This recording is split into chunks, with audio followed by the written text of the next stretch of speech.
Hey everyone, we just had an extraordinary shiur of Stump the Rabbi. The first 90 minutes simply end the discussion when it comes to the Hebrew Israelites versus Am Yisrael. In fact, it destroys Christianity altogether, but nonetheless also addresses that issue by using the Holy Torah as our foundation. Aside from that, we answered a lot of questions when it came to how to treat secular Jews, putting Judaism being on suspension, the issues of language, the Hebrew language, body piercings, lawsuit that somebody had.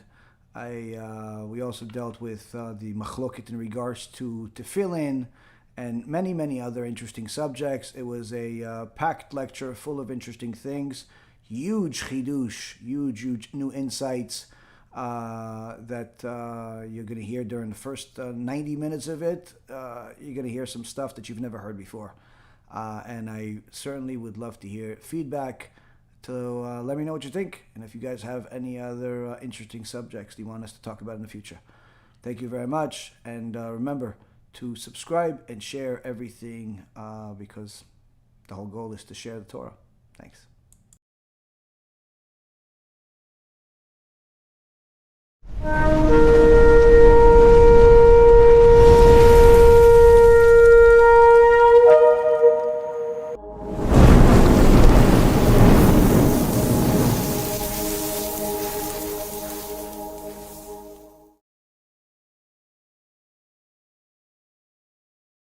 B'Shem Hashem Na'aseh V'Natzliach, Shiur Torah, Bruchim Habayim. We are back here on our Wednesday night, Stump the Rabbi, where after a little bit of Divrei Torah, you guys will ask some questions. BeEzrat HaShem HaKadosh Baruch Hu will give us the answers. Tonight's Shiur is certainly going to be an exciting one. A lot of interesting information about the weekly parasha, but also addressing the cancerous, toxic problem that just simply won't go away, this racism that's out there, whether it be in the media or it's all over YouTube and other channels between the Hebrew Israelites against the Jewish people.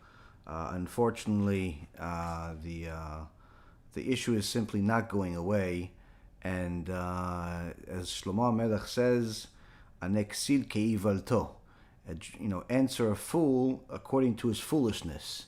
So even though we've addressed this issue a couple of different times in a short version, tonight we'll do a little bit more and try to utilize our Holy Torah in a way that is simply going to enamor any listener, even if they're literally on the opposite side, because the information that you're going to get today, BeEzrat HaShem, is not something that is going to be really understandable to the world at large without delving into the Torah. And of course, our Holy Torah says in Pirkei Avot, "Afoch ba de afoch ba de kula ba." Delve into it because everything is in it. So tonight's shiur is also going to be for the refuah shlema for the Rabbanit Levana bat Sarah, Rabbanit Sarah bat Anat, Rav Ephraim ben Shulamit, Avi Mori David ben Asriya, Imi Morati Doris bat Jora, and all of Am Yisrael and all the righteous Noahides that continue to support our organization, all the wonderful things that we're doing, whether it's the kollels in Eretz Yisrael or feeding the poor in Eretz Yisrael, which Baruch Hashem we've surpassed 100,000 people being fed in Eretz Yisrael in this past calendar year. And there's simply a lot more to do. Anyone that wants to donate and help us, especially now that the tax season is about to be completed with just the next couple of days, go to the website BeEzratHashem.org, BeEzratHashem.org, and donate over there, or donate to support the new film, the GEHINNOM film, the GEHINNOM movie, which Baruch Hashem has reached thousands of people and has transformed the lives of many. Just go to GEHINNOM.org or GEHINNOM.com. It's spelled with two N's, but I think even if you spell it with one N, it'll still go to one of our websites. So, with that being said, we announced the winner of the Talit Gadol last night. We're going to have another winner announced next week for whoever donates and wins the raffle in the next few days before the end of the calendar year. And with that being said, there's a lot of material today, BeEzrat HaShem. We're going to try to get to all of it. We're in Parashat Vayigash. Vayigash elav Yehuda, Vayomer bi Adoni, Daber na avdecha, Davar beoznei Adoni, ve'al yicharapecha be'avdecha, ki kamocha kepar'o. The battle between the Shvatim, the tribes, and what they think is the viceroy of Egypt, not realizing it's their brother Yosef, continues and really hits its climatic point, its climax, in the beginning of this week's parasha, where then Yehuda approached him and said, "Please, my lord, may your servant now speak a matter in my lord's ears, and may your anger not flare up at your servant, for you are like Paro." Here, Yehuda tells us that not only is this a major moment, but also teaches us that at times you have to prepare the listener to hear the hard truth. And even though the hard truth is certainly not pleasing to hear to anybody when they're living on the opposite side of the truth, needless to say, if it has a purpose, it should be said and needs to be said. And that's in essence the point of the lecture today.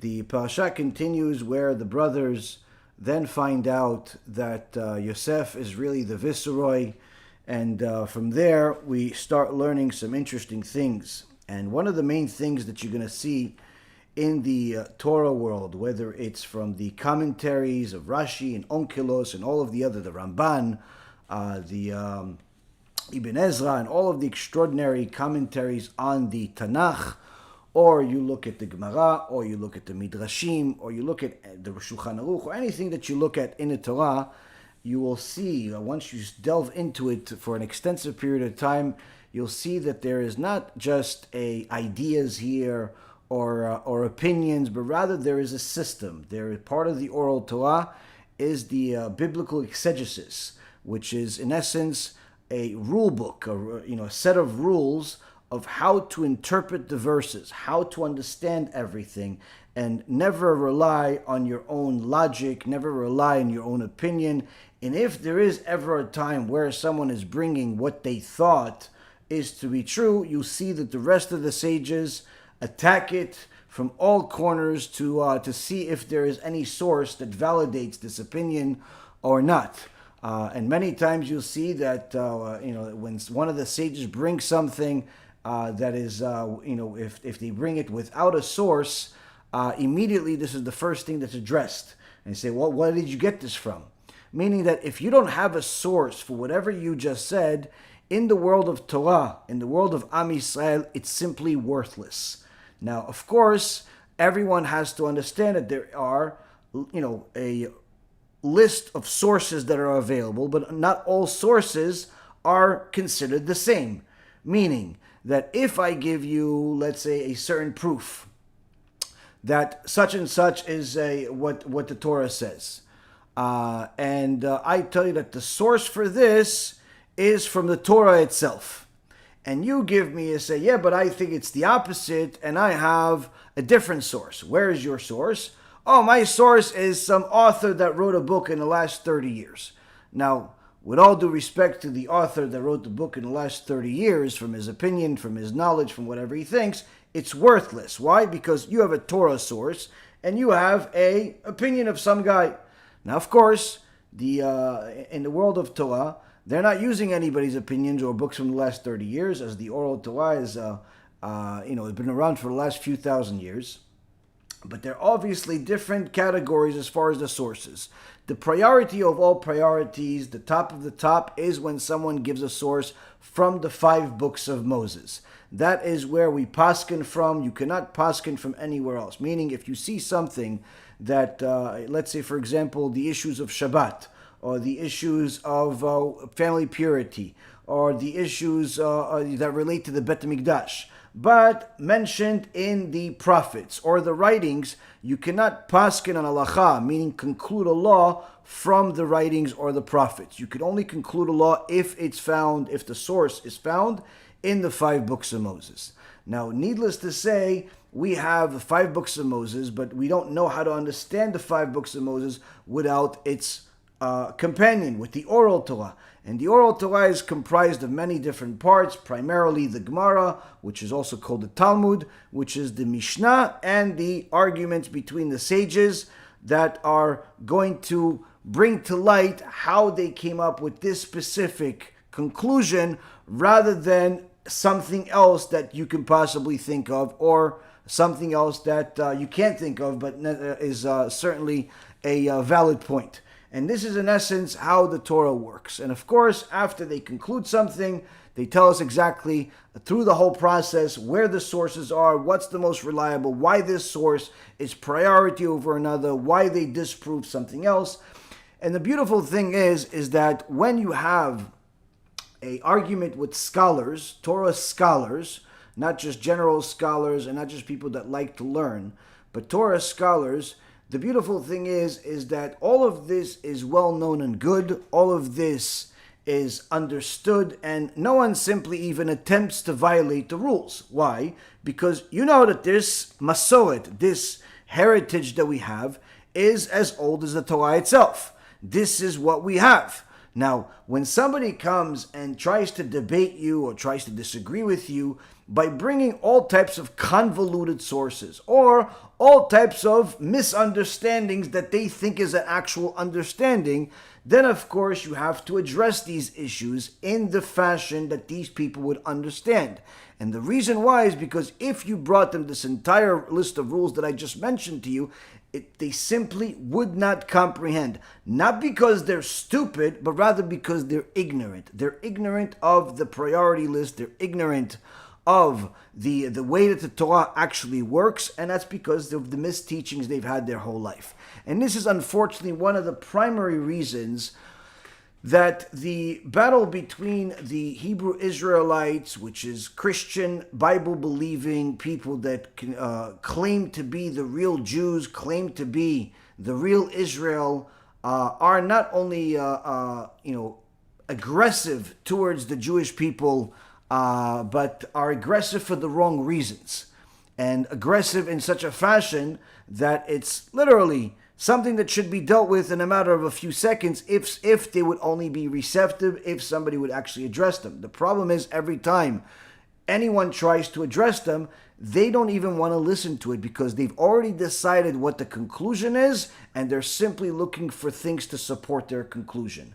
This is unfortunately one of the ways of of Christianity in general and all types of lies in the world, where the conclusion has already been decided and they're simply looking for a source.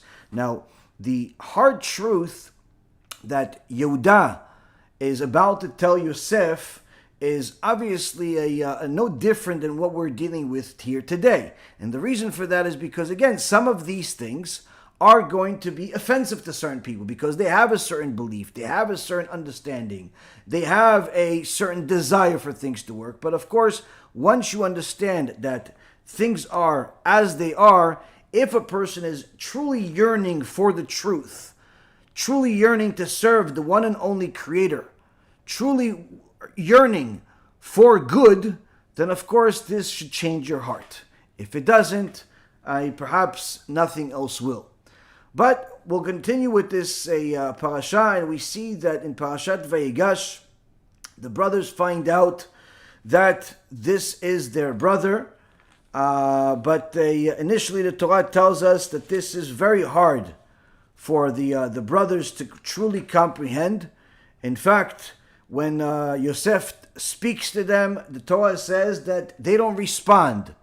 They don't respond. The Midrash tells us they don't respond because initially when they heard that Yosef is really their brother, Hashem gave them a vision of everything that transpired, and from the shock, they literally all died and had to be resurrected by God to come back to life, to face the music, to face the fact that they've been wrong for over 2 decades about their brother Yosef. Now, one of the things that we actually see here is Yosef is trying to convince, or at the very least support, his argument that he really is their brother.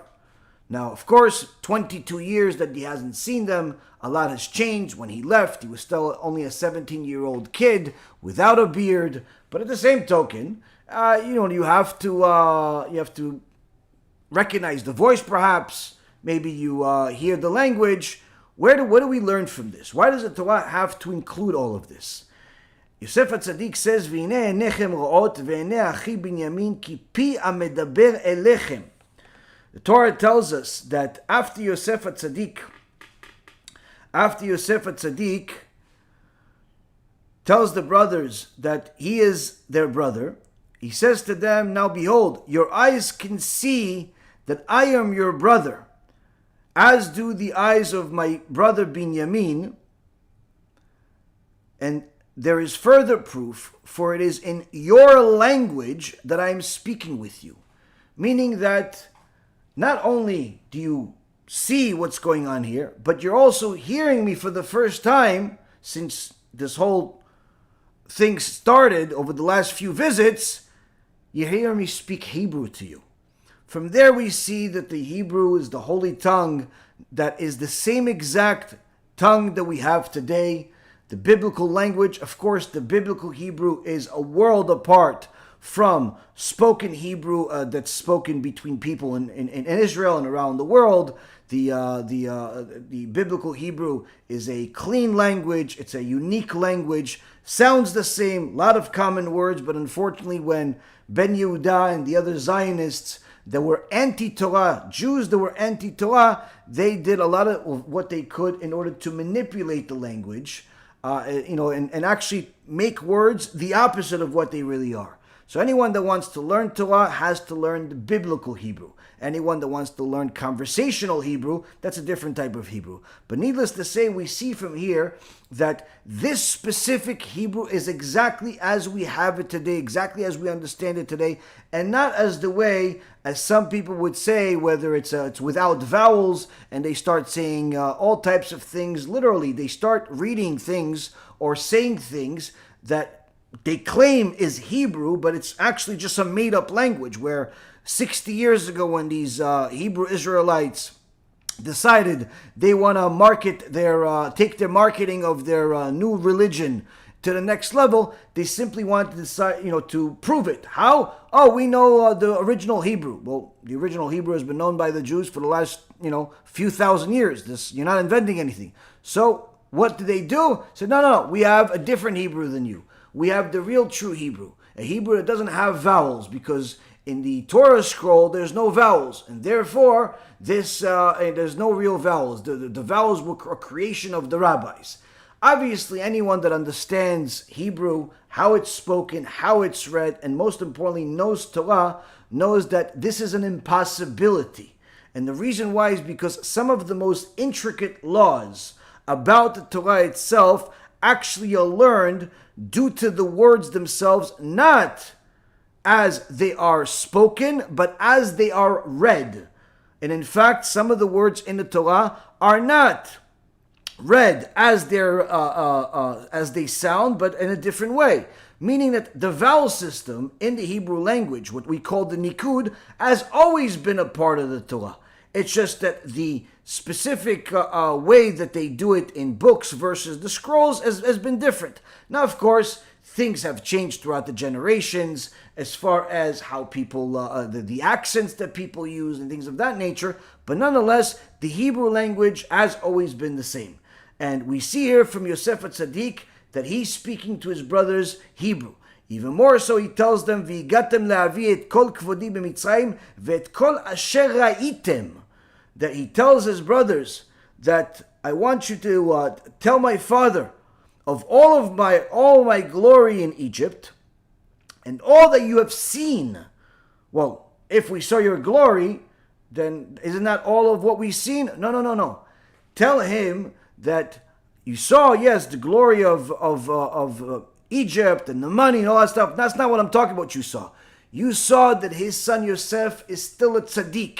You saw that his son Yosef is still knowledgeable of Torah, still going over the same lesson that we learned 22 years ago, which was about the eglah arufah, which is what happens if there's ever a murder in between the borders of two cities. Then the people, the leaders of the two cities have to come and decide which city it's closest to and take a egel, take a sheep and chop its head off.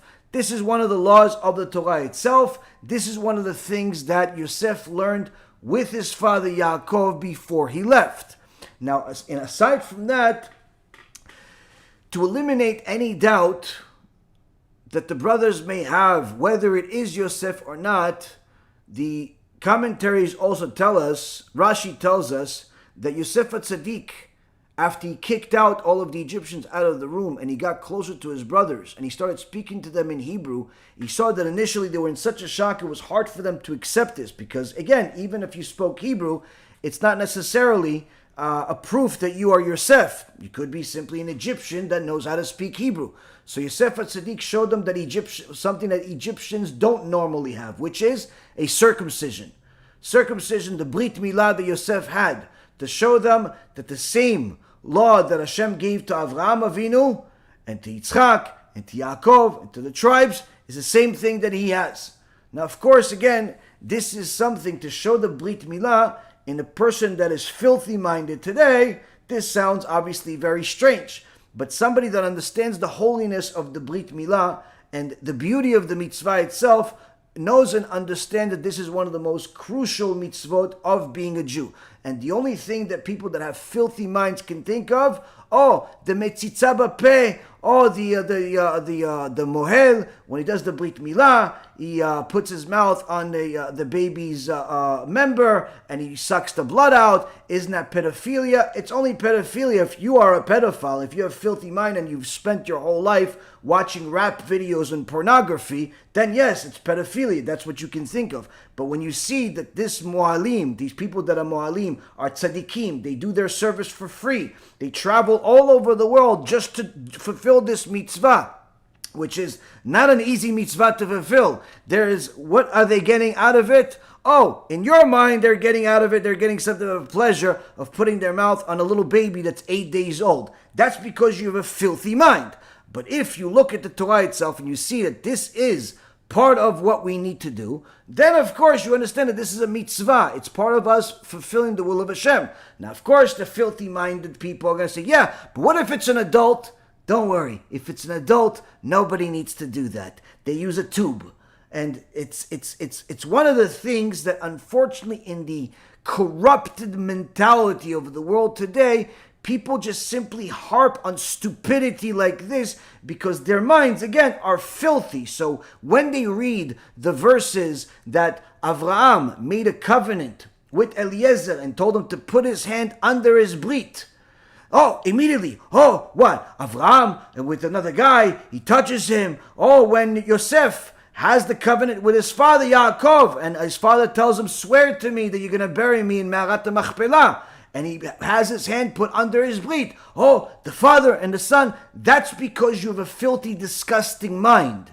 And the only thing that would cure it is simply to eliminate all the filth that you watch, all the filth that you listen to, and delve into the Torah. And hopefully there's enough merits that you could earn to clean your disgusting mind. But in the world of the Holy Torah, these types of things are holy. They're not disgusting, if a person truly understands what they are. Now, the Torah continues to elaborate and give us some more interesting things, where not only did we already found out the beauty of the Brit Milah, and also the original confirmation of the Hebrew language, we're going to find out some more things that the Torah tells us.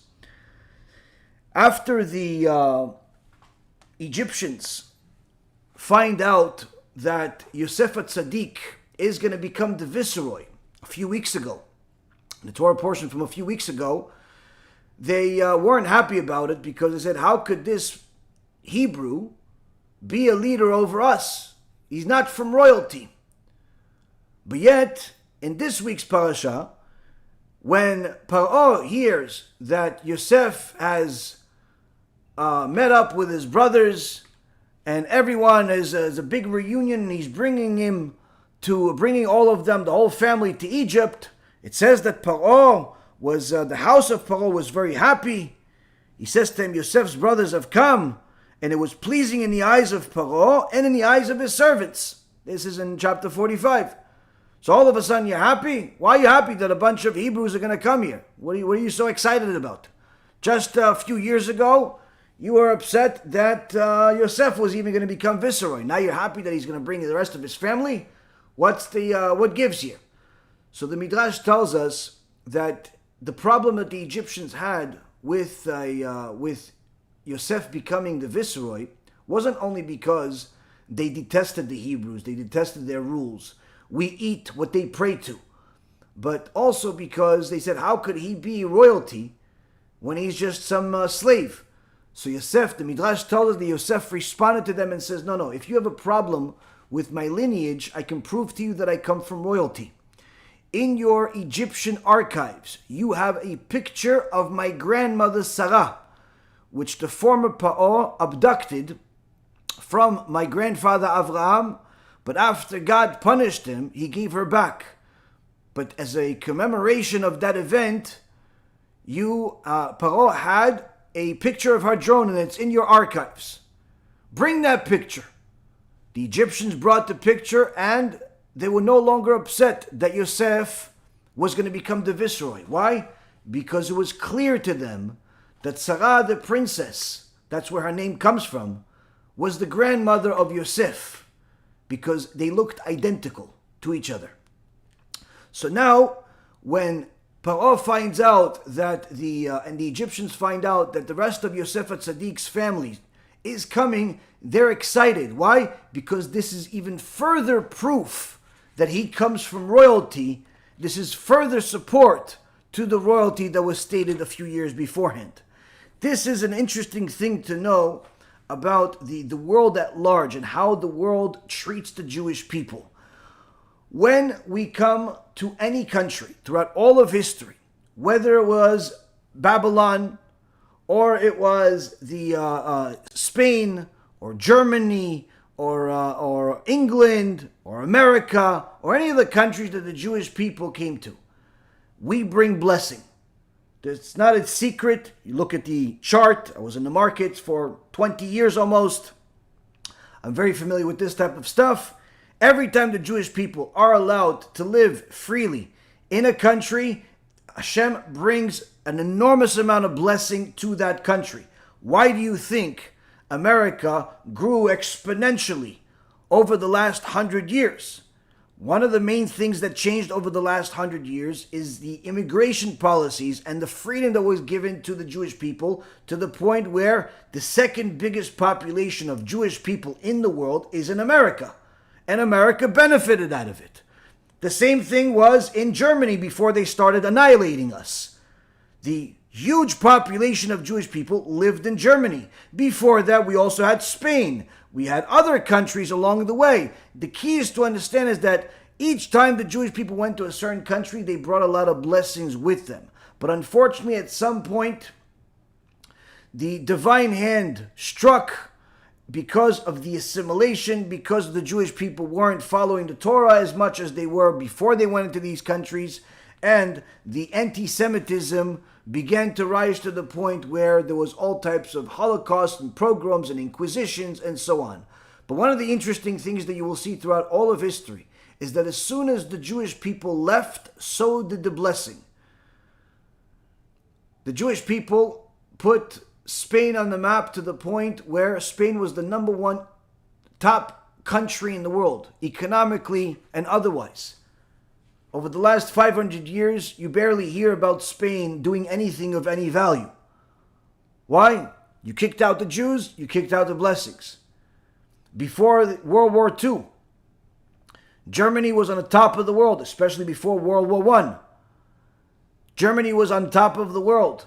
They had an enormous population of Jewish people, a lot of blessing, very, very successful economically, until they decided that the Jews are the enemy. Even though the Jews fought in the German army during World War I, Hitler made the Jews enemy number one during World War II, and after the Holocaust and after them annihilating 6 million Jews, and literally nearly more than a third of the Jewish population worldwide, Germany was no longer the same, was never the same, will never return to be the same. Even though there are obviously some Jews there today, the relationship between Israel and Germany healed to a certain extent especially due to the dealings of some of the Zionists that care less about the Holocaust because they weren't there themselves, whether it's the prime minister of them or any of the other people from the previous generation that literally sold weapons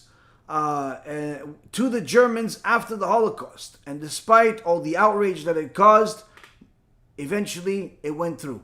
And today, many people don't even know that there was ever even a problem between Israel and Germany. But still, the world does know that the Germany of today is not even a resemblance to the Germany before these world wars, before they lost the blessings.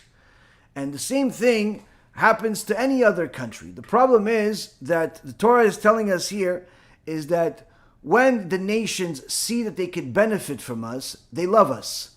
But as soon as they see that they've gotten their benefit and they feel like they could have it without us, all of a sudden the anti-Semitism rises to the point where they literally become allergic to us. This is, of course, all part of the divine hand from above, but needless to say, this is also the ungratefulness of mankind, which we'll find out about in the next couple of weeks when we start the book of Exodus, where we see that the very same Yosef that built the Egyptian economy to become the number one economy in the world, the number one country in the world, is forgotten by its own leaders, where it says the Pharaoh forgot Yosef. How do you forget the very same guy, the very same family that made you number one?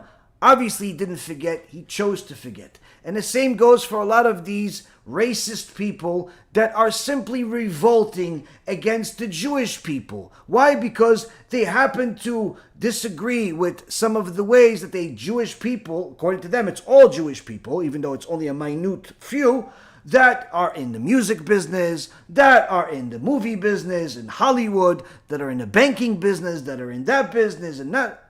Listen. If you are smart, instead of crying foul about all of the Jewish people in the music business and the movie business and all these other businesses, don't go in there. If you don't like them so much, don't go into the businesses. Nobody told you have to make movies. Nobody told you have to become a basketball player. Nobody told you that you have to deal with them. There are plenty of other people. You're going to say, no, but this is my dream. Oh, your dream. Well, guess what? Every dream has a price, and part of the price is dealing with certain people. Does that mean that all the people that you're going to deal with, if you decide to become a pharmacist, or you decide to become a lawyer, or you decide to become a doctor, or you decide to become an architect, or you decide to work for Amazon or Google, everyone is going to be nice, everyone is going to be great, everyone is going to look for your interest as number one? No, it's simply, the world doesn't work that way. Why? Because people that do not have Torah, do not have a God above them that is making them concerned about every decision. They act according to their desires, to their lusts, to whatever feels good, whatever is profitable to them, no less than the people that are complaining about them. Now, if you want to complain about capitalism in general, you want to complain about people in general, then complain about people in general. But like I said, the solution is, you don't like how they handle things in the music business, you don't like how they handle things in the movie business and all these other businesses, no problem. Don't go there. Go somewhere else. Do something else. But know for sure that although there are many Jewish people in those businesses, first and foremost, they're not the only ones. Second of all, you have to understand that there's a Jew and there's a Jew. There is a Jew that's Torah observant, that has God above him as a top concern before he makes every single decision. And then there's a person that is only Jewish by tradition. In so many words, if he wasn't born Jewish, he would simply be a non-Jew 100%, even more than you. And the reality is that those types of people are the very same ones that the world is complaining about. And the reality is that we ourselves also complain about the very same people.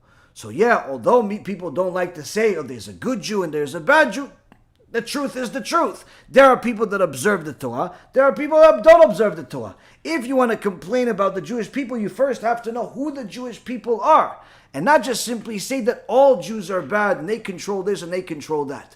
It's just like if I went into one of these racist people that simply does not even know what a Jew even is. And I told him, what if I decided to make a video and I said, let's talk about Samuel Little, the murderer that is an African American that that killed a bunch of people. What if we talk about him?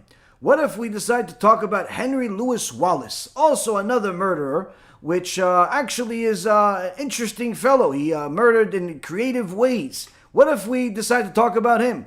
Or if we decide to go and talk about Chester Turner, another murderer, another person that was imprisoned and charged with attacking and killing women in 2002. What if I decide to talk about him? Or maybe Derek Todd Lee, and another excuse of a human being that decided to commit all types of horrific crimes. Now, if I talked about those people, and there's certainly a endless list, like Christopher Scarver and Lee Boyd Malvo, the serial murderer, or all types of other Bloods and Crips, and all types of other losers that happen to be African American. And I said that, hey, guess what? I'm going to conclude that because of these lowlives that I just mentioned, that are drug dealers, murderers, and rapists, and all of the above, then all of the African Americans are bad. Now, of course, the media will tear me holes in different parts of my body. The African American world will say you are completely wrong. They don't define us. And guess what? You would be right.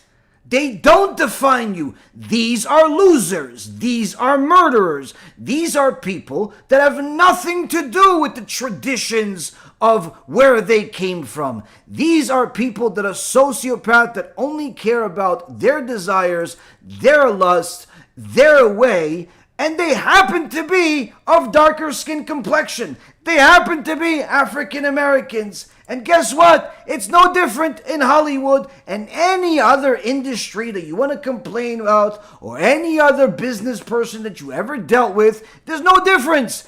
He happens to be Jewish. Okay, if he's a crook, guess what? If you think he's a crook because he stole from you, he robbed you, he took advantage of you, guess what? So does the Jewish world think that he is a crook and he's a robber and a thief and a piece of garbage. We agree. There's no disagreement here. The only disagreement is when you say that this criminal that happens to be Jewish is the definition for all Jews, then you have a problem. Why? Because we can do the same thing about any other people, whether it's African American or it's Mexican or it's Chinese, but any person with a normal mind will know that this is wrong.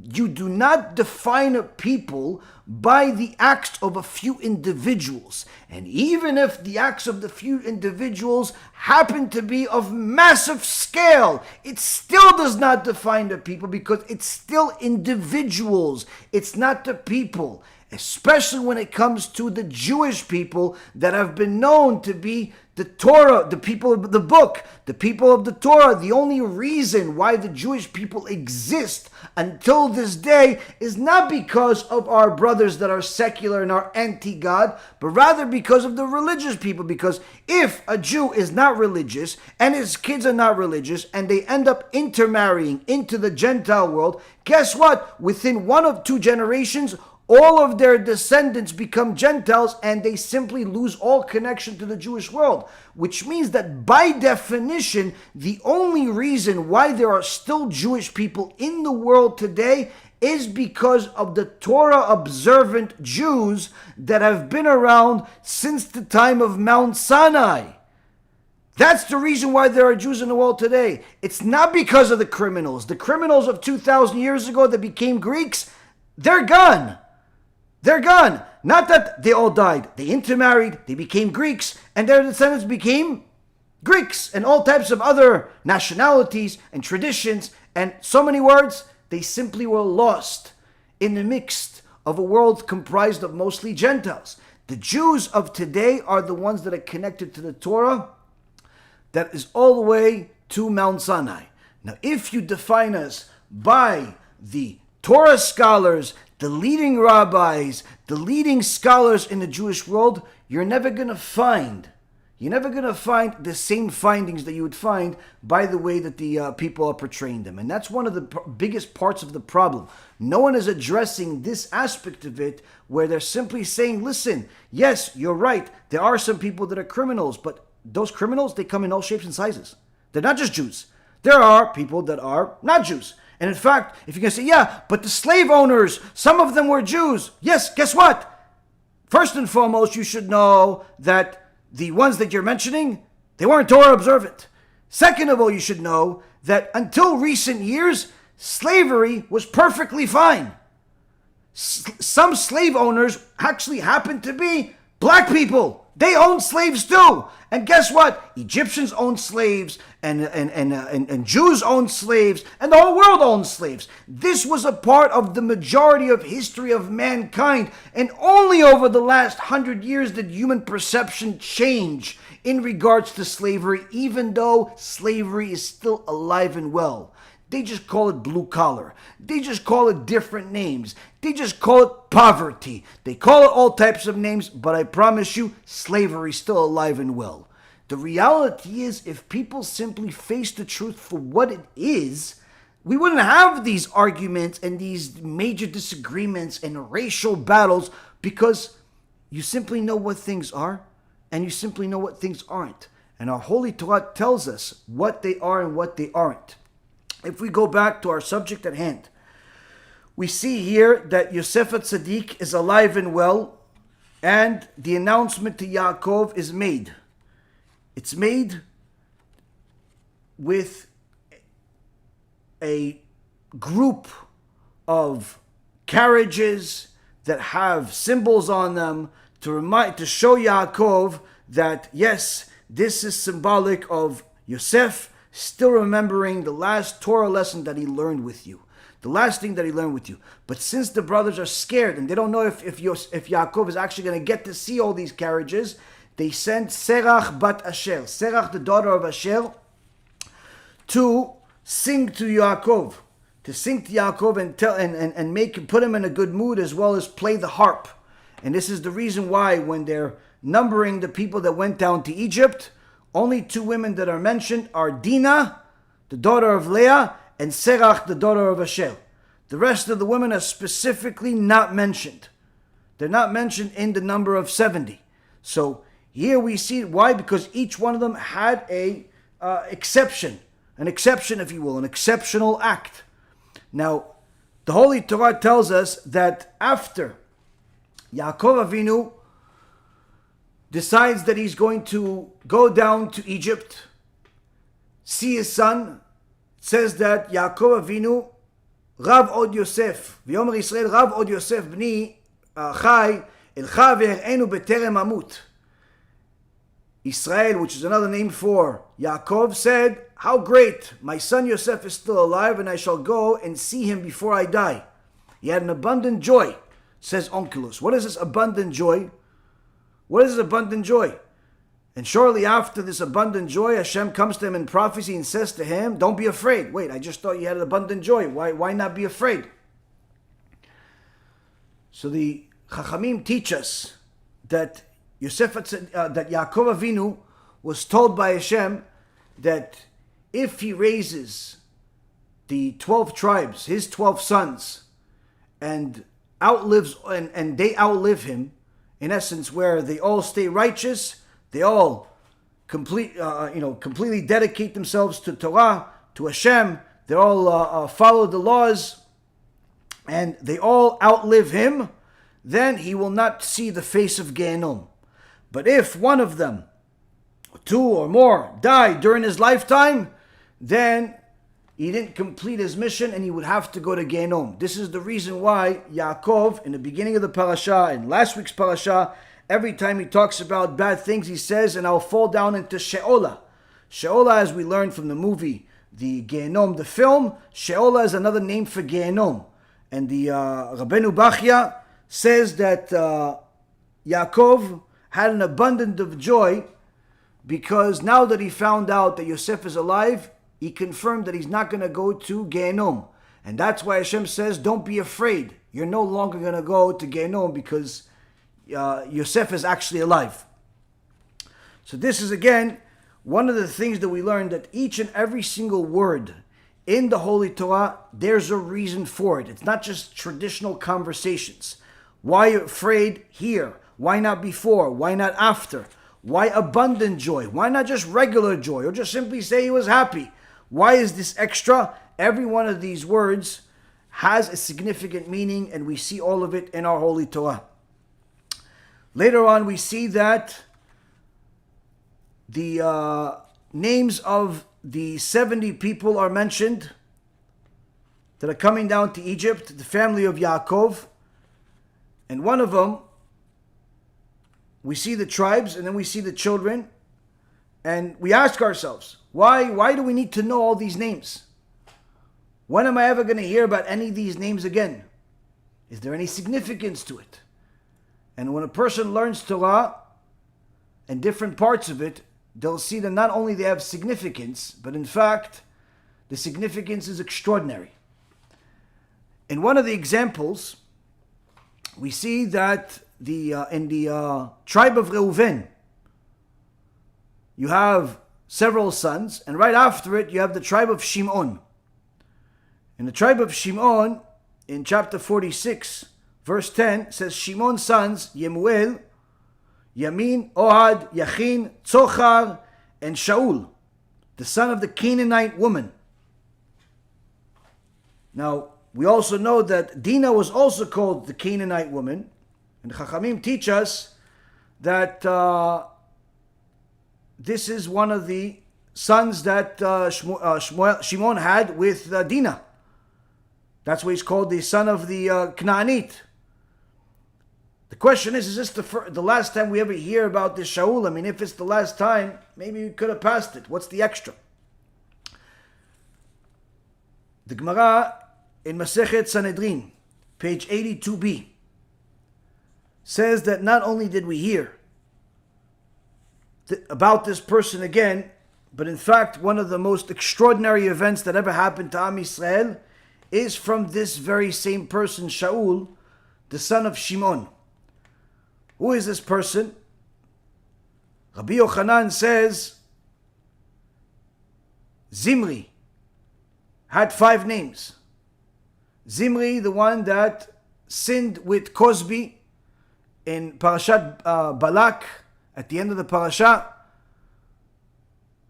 and Pinchas ben Elazar ben Aaron HaKohen killed him and Cosby together to stop the desecration of God's name. This Zimri had 5 names, and one of them was Shaul. And the Gemara says, who is this Shaul? This is Shaul, the son of the Canaanite woman. This is Shaul, the son of the Canaanite woman. So we see from here that this Shaul is not just mentioned in this parasha, but hundreds of years later, he's still alive, as the Gemara in Masechet Shabbat also discusses, that one of the reasons why this Shaul made such a big crime against Moshe Rabbeinu, against God, against the Torah, was because he felt that he wasn't getting enough respect, because he was so old, and he felt that he was really the leader of Am Yisrael, because he was older than Moshe.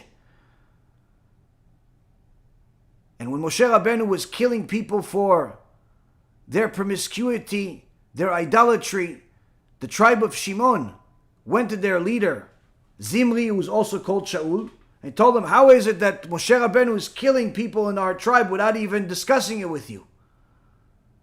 And of course, to show his power, he went and made this big sin. Went to Moshe Rabbeinu, showed him the girl who was a princess, and said, oh, she's good, right? Just like your wife Tzipora is good. She's good. I'll convert her later. And made this crime. So this person was hundreds of years old, got the blessing to live a very long life, survived the entire slavery of Egypt of being there for 210 years, of which 86 to 116 years, depending on which commentary a person is relying on. Some say that the slavery in Egypt was 116 years, but the hardest part was 86. Some say that it was only 86, based on when Miriam was born. Needless to say, this Shaul was alive throughout the whole thing. Survived it. Was one of 5 people that actually came out of Egypt, because the majority of Am Yisrael died in Egypt. 4 out of 5 died in Egypt during the darkness plague. Only 1 out of 5 came out. Some say even much less than 1 out of 5. Needless to say, he was one of them, meaning he was righteous enough to survive this whole thing, live for hundreds of years. But because he felt that he wasn't getting enough respect, he threw it all into the garbage. So here we see that there is a significance to knowing one of the names. Another example is we see that you have Dinah and you have Serach. These are 2 special women that are mentioned in the Torah for different reasons. Dinah because of what happened to her before, but also because Dinah, despite the nightmare that she went through, she still held a dominant force in the family of Yaakov. Hence the reason why she is named, while the wives of the tribes are not mentioned.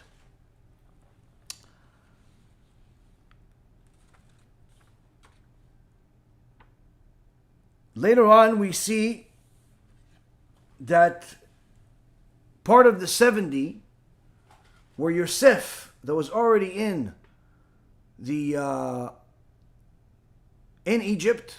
Yosef, his wife Osnat, which was really the daughter of Dinah, that after she got raped by Shechem, the baby was born, and the sages teach us that since this baby girl constantly reminded her mother Dinah of the rape, Yaakov decided to give her away. This was all part of the divine plan to make sure that there is a Hebrew woman, a Jewish woman available for Yosef to marry down the road when he actually goes to Egypt. So Snat is there, and then we get to know the 2 sons of Yosef, Menashe and Ephraim. Now, do we ever see this Menashe and Ephraim ever again? In fact, not only do we see Menashe and Ephraim, but this is going to take us on a journey unlike any other. If you're standing, I recommend you sit down. If you're Christian or you believe in the New Testament, prepare to have everything you believe in become questionable in your eyes. All coming from this week's parasha, all coming from the names that your average person thinks is just a name. What's the big deal? Now, of course, Christianity has an endless amount of problems. And when I say Christianity, I don't just mean people that consider themselves Christians. I also am relating it to anyone that believes in the New Testament as a divine document. Now, this Torah portion tells us that there are many proofs in our Holy Torah that show that the New Testament is not only not divine, but anyone that's following it is in essence following idolatry. One of the things that we learn in this week's parasha is that Yaakov came down to Egypt with 70 souls. In the New Testament, which we often call False Testament, in the book of Acts, chapter 4, verse 14, it says 75. Now, of course, some of the Christian teachers are going to tell you, yeah, but 75, that agrees with the Sefer Yovalim, the book of Jubilee. Now, if anyone heard the Shiur from the beginning, there are priorities when you're providing sources. If I have a source from the 5 books of Moses that 70 people came down to Egypt with Yaakov, and in fact, and no less than 3 sources in the Torah in the 5 books of Moses that say 70. And you bring me a non-canonized or uncanonized book that in fact many of the sages said not to study it at all because there are problems with the writings that are in it, and you say that this is a source to confirm your 75, obviously you do not know of the rules of biblical exegesis. Furthermore, the book of Acts, just a couple of verses later, in Acts 7:16, says that the cave of Machpelah is in Shechem. We know from the 5 books of Moses that in Genesis 23 verse 19, among at least a half a dozen other verses, it says that the cave of Machpelah is in Hebron. Now, I would say the 5 books of Moses is the greatest and most important source, that if it says it's in Hebron, and the New Testament says it's in a different place called Shechem, obviously that's enough. But one of the beautiful things is about the cave of Machpelah is that it's still around, and you can go see it.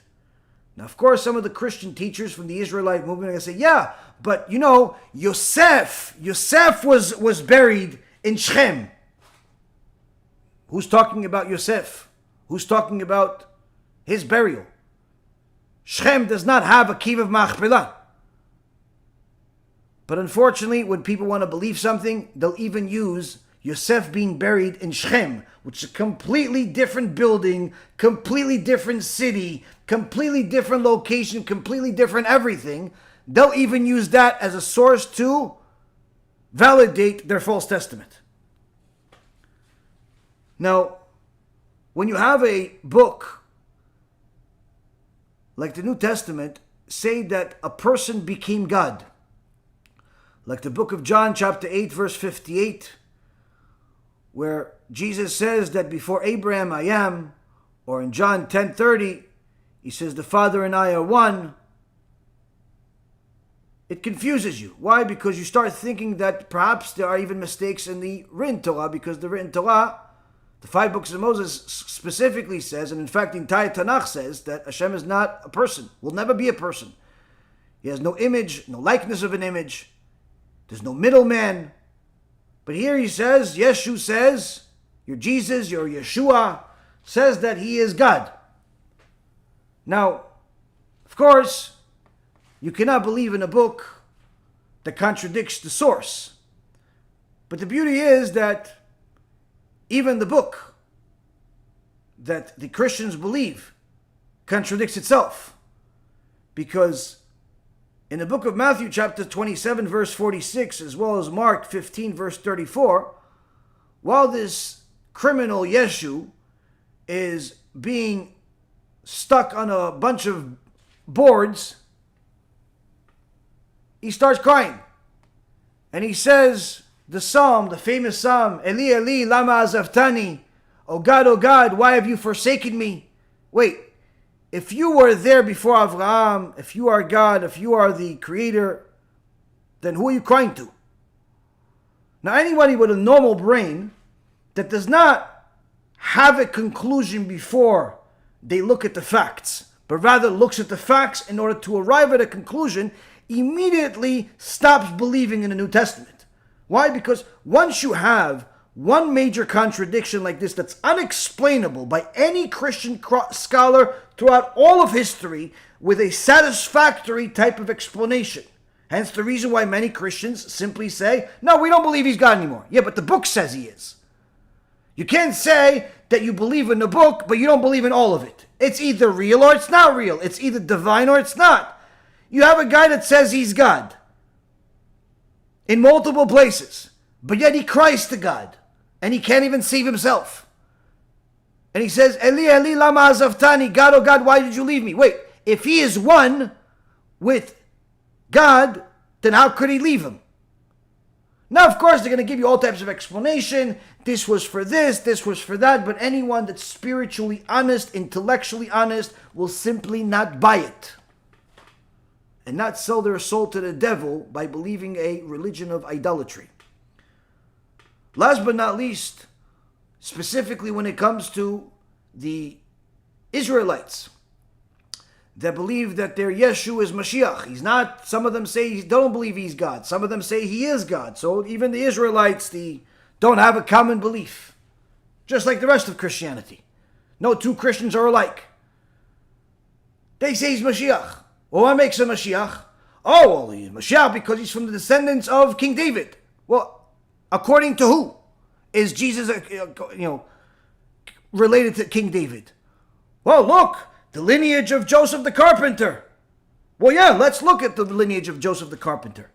In the book of Matthew, chapter 1, verse 6, or Luke, chapter 3, verse 31, it actually gives you a list of 25 names that do not match with each other. Two sets of 25 related to Joseph that somehow relate him to King David. But the two sets of 25 are not the same names. So which one is it? Is he related to these 25 people or these 25 people? Now you're going to say, yeah, no, this is from the mother, this is from the father, but that's not what the book says. The book has a contradiction, has 25 names that do not match. But even if you want to use the excuse that this is from his mother and this is from his father and the 25 year and the 25 year to show that, okay, fine. Then why does that make Jesus related to King David?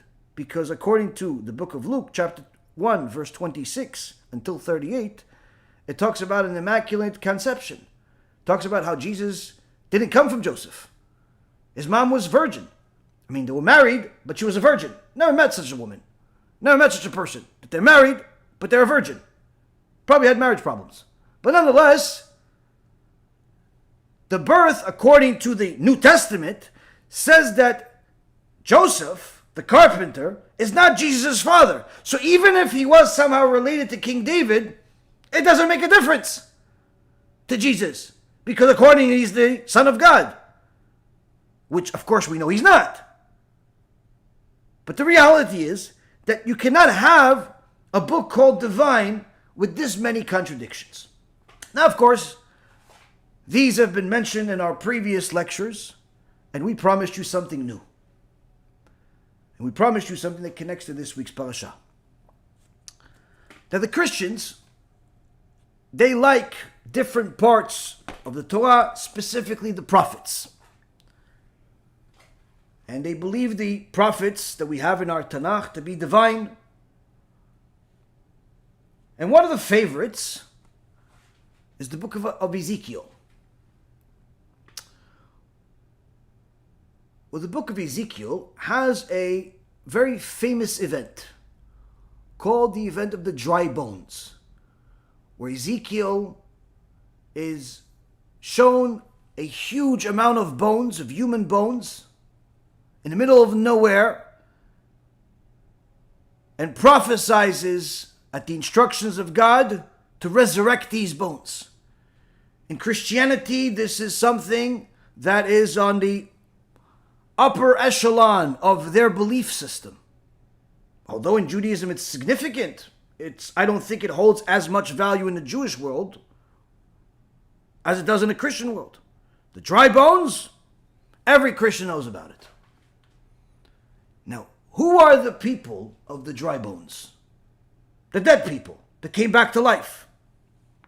Were the very same Talmud that the Christians, especially the Hebrew Israelites, the missionaries, and all the rest of the people that hate Jews, love to make fun of the Talmud. But the Talmud gives us the answer.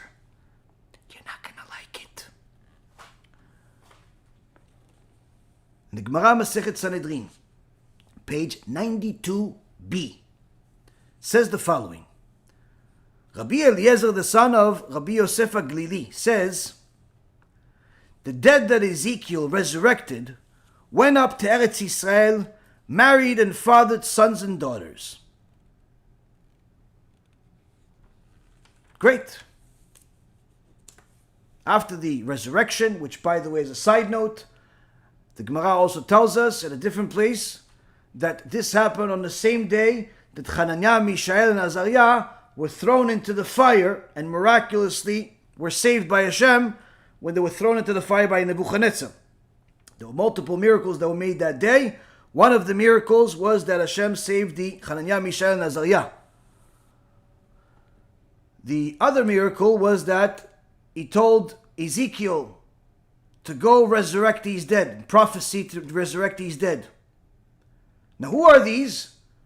First, the Gemara tells us they didn't just get resurrected and just go die again, but they went back to town. In fact, part of the resurrection, the Gemara teaches us, actually happened in front of people.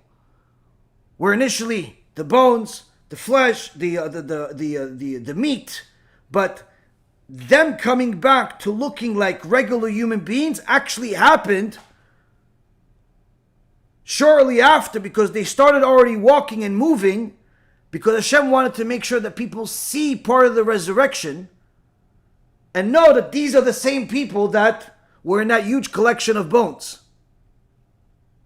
So people understand and believe the miracle. There was significance to this miracle. Now, who are these people? The very same Gemara says these were the sons of the tribe of Ephraim. The very same Ephraim that's mentioned in our parashat Vayigash. In fact, the Gemara tells us that it wasn't just the sons, but rather it was Ephraim himself, as proven by the Chronicles 1, chapter 7, verse 20 and 21, that it says, as it stated, the sons of Ephraim, Shutelach, and his son Bered, and his son Tzachat, and his son Eldah, and his son Tachat, and his son Zavad, and his son Shutelach, and Ezer, and Elad, all of these names, all these descendants of Ephraim. And then it says, and Ephraim their father mourned many days, and his brothers came to console him. And the sages say that from here we see that Ephraim himself also was alive. It wasn't just his children, meaning that he also lived even longer than Zimri. Now, why do we care about this? Why do we care about who were the people of the dry bones? Because it connects us to the book of Ezekiel. And since we're already on the topic of the book of Ezekiel, we have to know a little bit more about the book of Ezekiel. First and foremost, who wrote it? The Gemara in Masechet Shabbat, page 13, says, Anshe Knesset Agdolah. Anshe Knesset Agdolah, the men of the great assembly, the Sanhedrin, they're the ones that wrote down the book of Ezekiel. But in order for it to become canonized and part of the Tanakh, there had to be someone that could confirm all of the details. Who was this person? Who was the person that canonized the book of Ezekiel, making it one of the primary parts of our Tanakh, one of the 24 books of the Tanakh, and one of the primary books in Christianity? The Gemara tells us that his name in Masechet Shabbat, he was one of the Tanaim, one of the people that Yeshu calls Pharisees.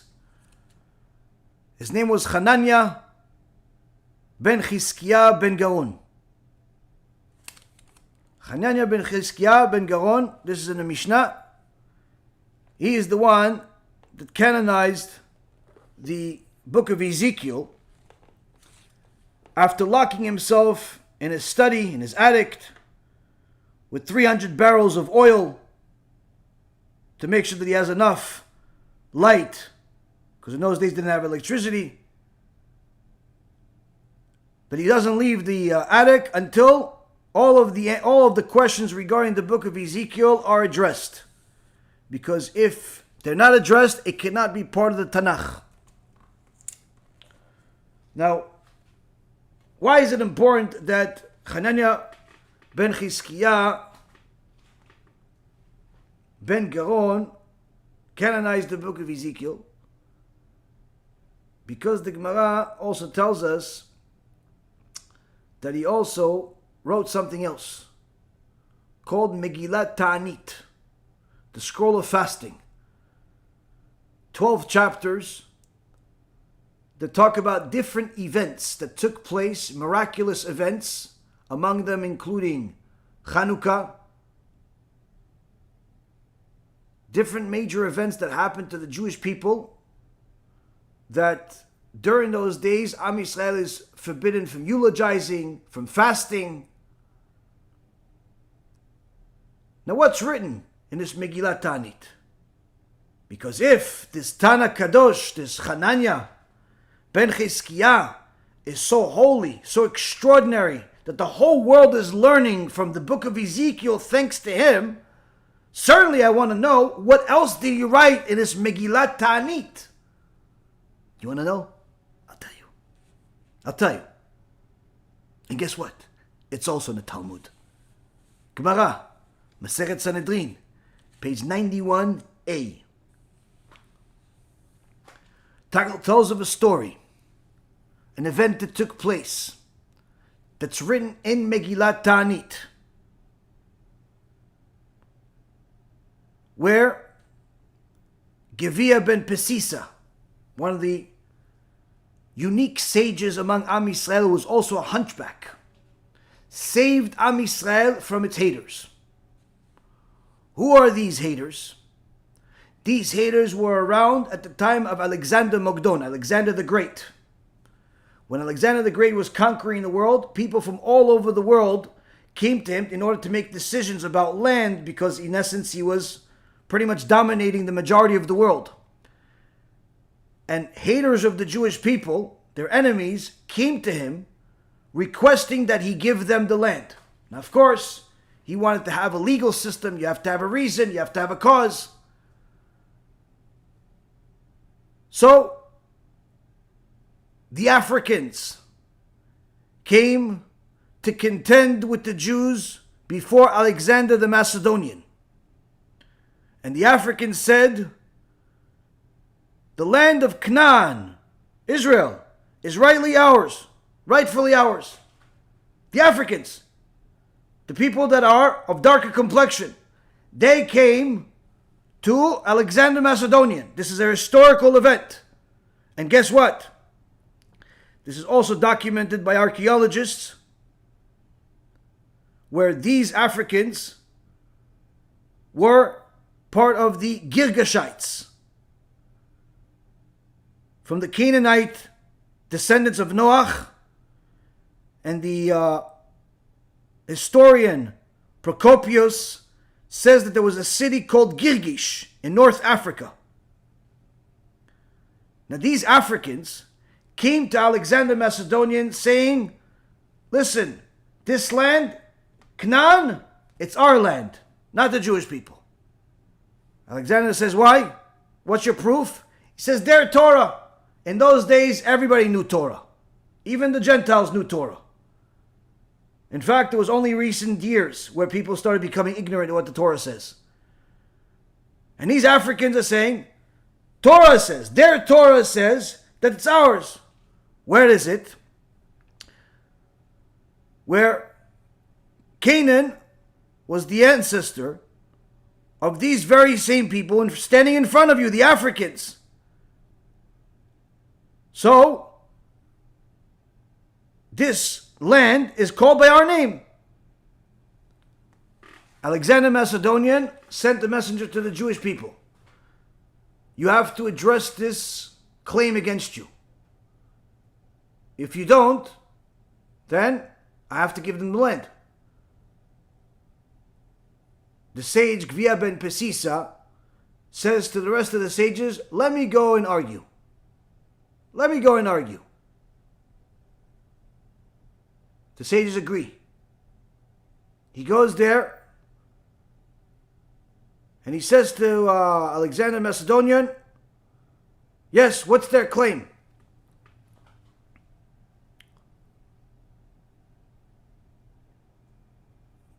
And they tell him the claim.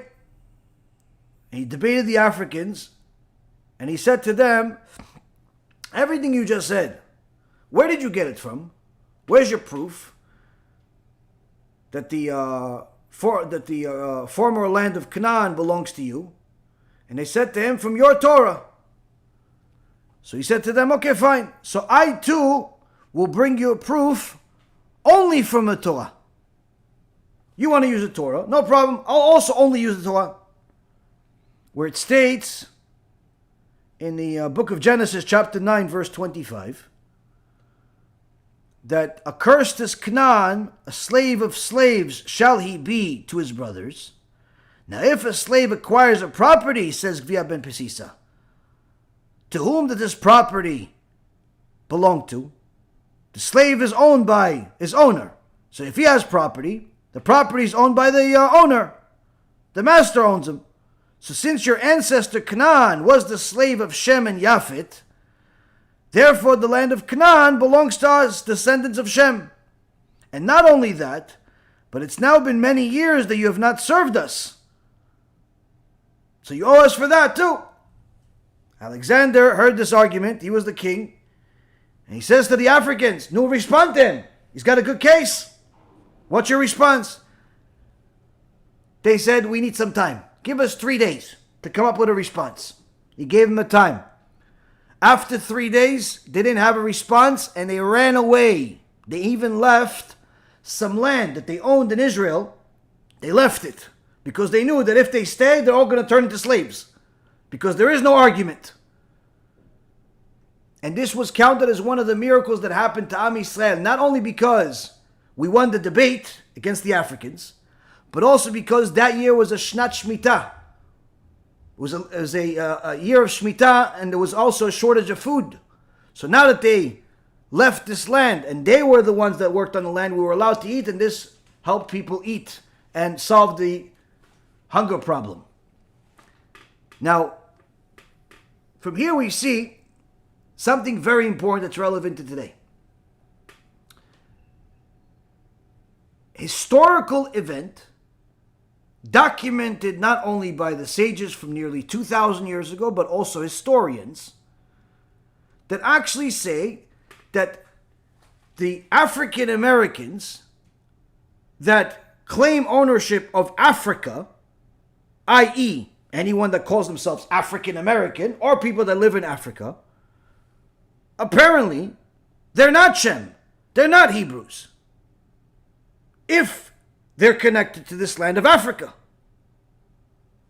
Now, does that mean that all black people are from Canaan? Absolutely not.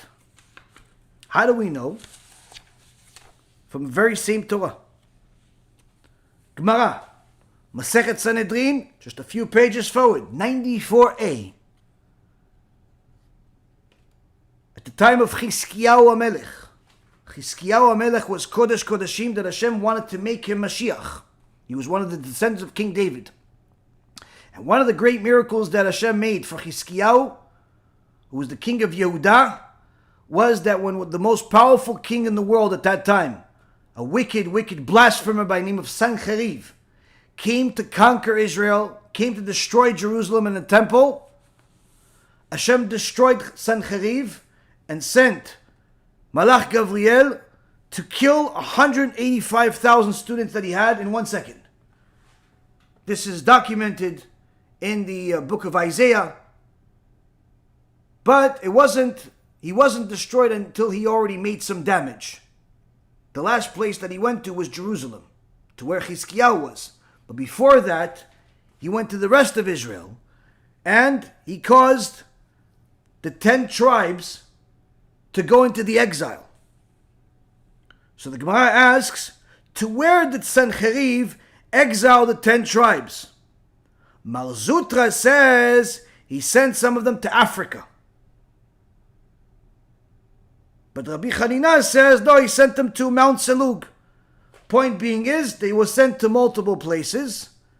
But that also shows us that the tribes that came from Africa, such as, for example, the Ethiopians, that are 100% Jews and were confirmed Jews by Rav Ovadia and many other Gedolei Ador, they were part of this. These Africans that lived in Africa, but were really part of Am Yisrael because they were part of the exile. While the rest of the people that live there, that are from there, had no connection whatsoever to the Jewish people, to Shem. They're Canaanites. Now, of course, Judaism is not based on color. It's not based on your preferences. It's based on Torah observance. It's based on the law itself of the Torah, halacha. Now, if a person wants to call themselves somebody that is African, somebody that is rooted in Africa, somebody that claims ownership and connection and lineage to Africa, then you, my friend, cannot at the same sentence say that you are part of Shem, part of Avraham, part of Yitzchak, Yaakov, part of the Jewish people. Why? Because again, you, according to history, are part of Canaan, which is perfectly fine. Because you could live your life, you don't have to be anybody's slave, you don't have to do anything. You could simply follow the Torah, the 7 Noahide laws, and live your life. Now, if you want to claim that you are the real Jew, then you cannot at the same sentence say that you're from Africa. It's either this or it's that. It's either one or the other. Now, if you're going to say, wait, I am from those people that got exiled at the time of Sancheriv. No problem. You're part of them? Okay. So guess what? If you're part of the people that were exiled as part of Sancheriv, you have to now recognize multiple things. Number one, you are not all of the Jews. Because obviously, Chizkiyahu was left in Jerusalem. 2 of the tribes were left in Jerusalem. 10 went to Africa and other places. Not all of the Jews went to Africa. They weren't all black. That's number one. 2, which is even much more important. The Holy Torah tells us that in order for someone to be a Jew, they have to follow the Torah. And one of the first things that Hashem tells us is to abandon idolatry. When you have a book called the New Testament that says, a person says that he's God, even though later on he says, why did God leave me? A person says that he was born in immaculate conception, even though there's no such thing. A person says that he's connected to King David, even though there's no connection. A person says that there is a Me'arat Machpelah, is in a different address. All of these contradictions, all of this falsehood, you can no longer have any connection to that book. And even further, you have to follow the one and only God of Israel that says that you have to follow the laws, observe the Sabbath, keep kosher, family purity, modesty. Hashem says in the Torah, "V'lo yira b'cha davar v'shav me'avcherecha," that I shall not see a thing of nakedness among you, and I will run away from you. And he also says that no woman or man are allowed to be promiscuous. All of these different videos and lifestyle that people are walking around promiscuous, acting promiscuous, completely immodest, these are things you have to separate from. You have to only eat kosher. You have to learn Torah. You have to abandon idolatry. In so many words, you have to follow what Torah says. And one of the things that Torah says is that if your Judaism is questionable because you haven't practiced the religion in many generations, and therefore there's no proof that your lineage, wherever it started, did not assimilate among the Gentiles, that means that very same Torah says you have to convert through an Orthodox Bedin and observe the rest of the Torah. See, if a person is of black complexion, it does not exclude him from Judaism in any way, shape, or form. In fact, We welcome them with open arms. The first convert that I ever personally converted was a woman that was African American. Wonderful woman. She lives an extraordinary life with husband and kids. They live in Eretz Yisrael. Beautiful life. And Baruch Hashem, I've converted many other people that were black, and people that were Asian, and people that were white. It doesn't make a difference. In Judaism, your color is completely inconsequential. It's irrelevant. The only thing that matters is your Torah observance. And today, one of the things we learned from the names of the weekly Torah portion, from Ephraim, it connects us to the book of Ezekiel. The book of Ezekiel was canonized by one of the great sages of Judaism, Rabbi Hanina. And he also wrote Megillat Taanit. In Megillat Taanit, we have the story. The story talks about the original African people that were part of Canaan. They tried claiming Israel, just like some people are trying to claim Israel today. If you are one of those people that's trying to claim Judaism, Israel, everything, guess what? You're not Jewish. You're from Canaan.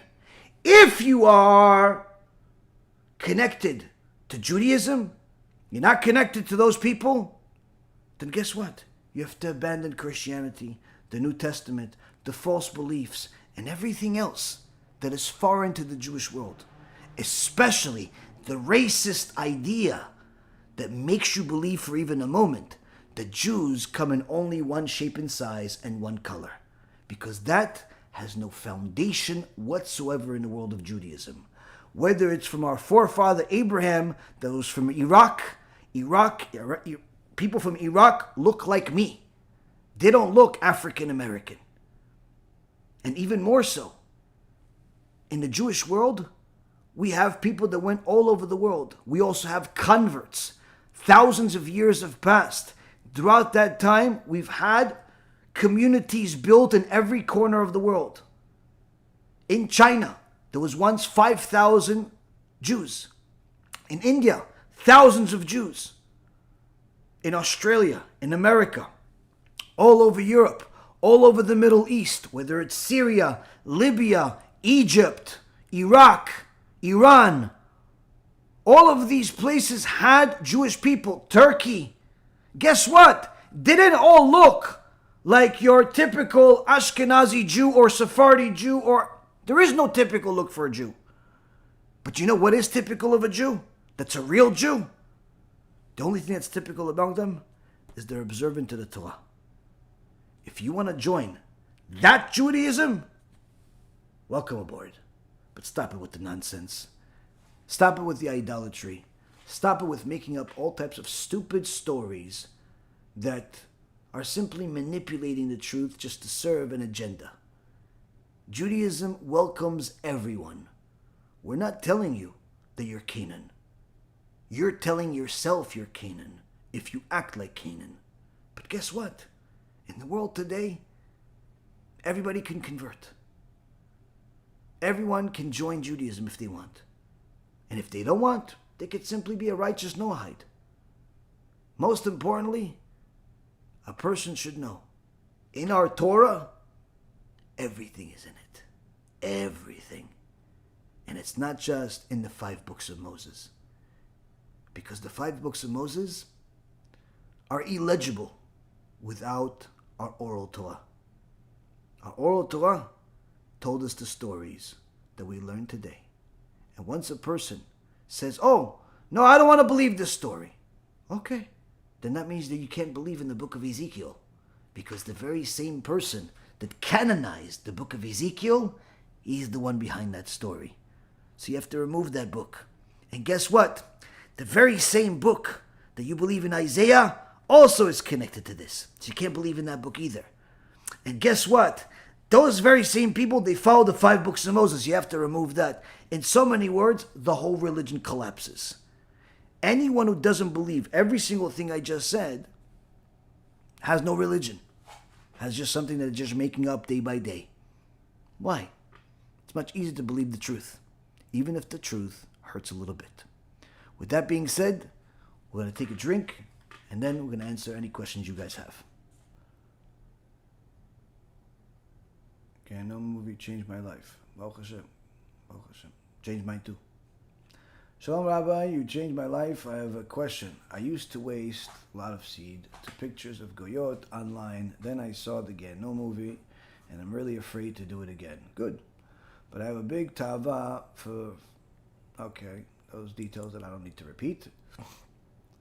Is my wife permitted to get them in order that I don't go back to looking at goyot and waste seed? They need to stay. Is the wife allowed to get these rings in different parts of her body? Yeah, she's allowed to get them. Is it a recommended? No. Because it's not going to stop you from, wasting seed if that's the desire, and it's certainly not going to help your life altogether. And certainly it's not something that you want some stranger doing. So it's a problematic thing, but nonetheless, there's no prohibition from getting earrings and things of that nature, regardless of where those rings are, as far as belly or eyebrow, all those different things. But I highly recommend that you learn more Torah and spend more of your time learning Torah and not watching TV or movies. Learning Torah and not, wasting your time looking at things that are inappropriate, because that's going to be the only cure. If a person is going to try to replace their lustrous mind with one thing versus the other, it's never going to work. What ends up happening is that they end up just having more than one lust. They have the lust on the screen and they have the lust in real life. So that's not a real solution. Next question. The peace I bring you, I also cast a spell to, I have no idea what you're saying. Tarot card, healer, these are my spells. I'm sorry, Peter, I have no idea what you're saying. Question. Charlie's asking, what does the Torah say regarding donating organs and autopsies? If the person is alive, a Jew is alive, they're allowed to donate different parts of their body so long as they don't die as a result of it. So, for example, it's common among Jews religious Jews to donate kidneys in order to save a life. There's actually an organization that makes the match between different Jews and sometimes non-Jews. But the point is that there is a Jewish organization that helps with kidney donation. Now, of course, there's other things that sometimes need to be donated. If the person is alive, then they're allowed to donate parts of their body so long as it doesn't kill them. But once a person dies, you're not allowed to touch their body.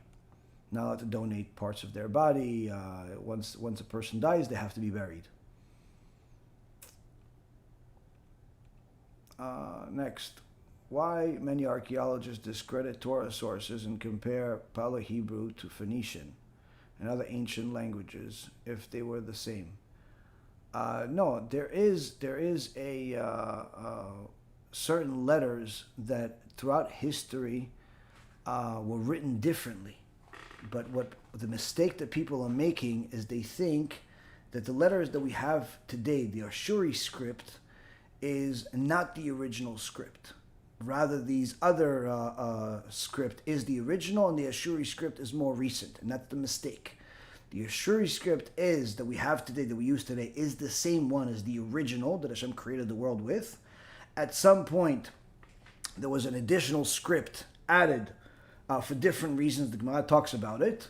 I believe it's in Masechet Shabbat.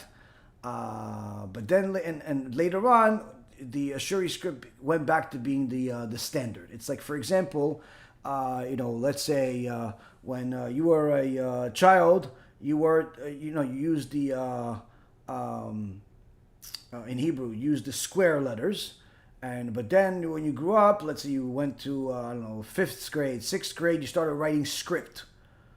Okay, and then later on, when you grew up later on, you started typing, and when you type, you don't type script. So even though in high school most people use script when they write in English or in Hebrew, but when you read books, when you write papers, when you in the world today, no one uses script if it's not handwriting. So same concept, if you will, when it comes to the Jewish text. The original text is the same text that we have right now.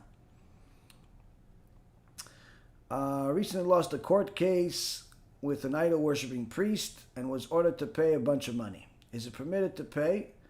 Now he will have more money to promote his idolatry. Permitted to pay? I mean, I don't think you lost the case because of a argument in regarding to idolatry. I think you lost the case probably because of some business transaction, and the law of the land tells you that you have to pay, then you have to pay. What he uses the money for is his problem. It's not your problem, but you have to pay.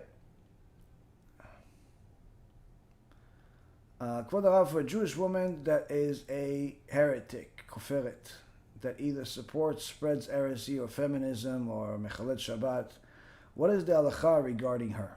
For instance, if she can enter a shul, or are children of future children considered Jewish since her Judaism was put on suspension? She's put on cherem.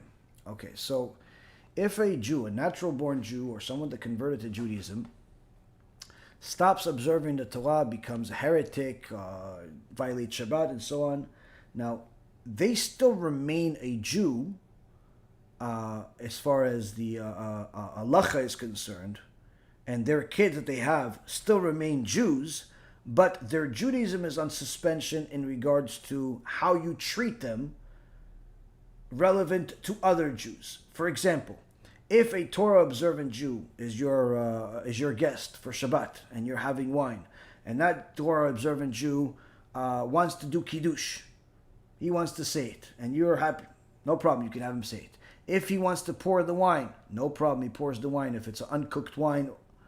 If he wants to be a witness in a Jewish ceremony, like a wedding, no problem. He wants to be a witness in a court case, a Jewish court case, no problem. Now, if there's another Jew that you also invited, but he is a secular Jew, he's a Jew that's abandoned the Torah, and if he wants to be the cantor in a synagogue, or say the kiddush for you, or pour the wine, or any of the things I just mentioned, he cannot do it. Why? Because his Judaism is on suspension, meaning he's treated as if he is not Jewish, and he's actually treated as if he's an idol worshiper. He's not Jewish, he's Jewish, but he's treated halachically as an idol worshiper, because you cannot rely on any of his actions. Now, if he marries a Jewish woman and they have children, those children, whether they observe the Torah or not, are still considered Jewish. Now, as far as the court case, you can't use them for that. Witnesses in a Jewish ceremony like a wedding, you cannot use them for that. If they want to be the cantor, if they want to say Kaddish and you say Amen, you can't use them for that. But if, once these people die, they go up to Shamayim and they're judged as Jews that desecrated the Torah.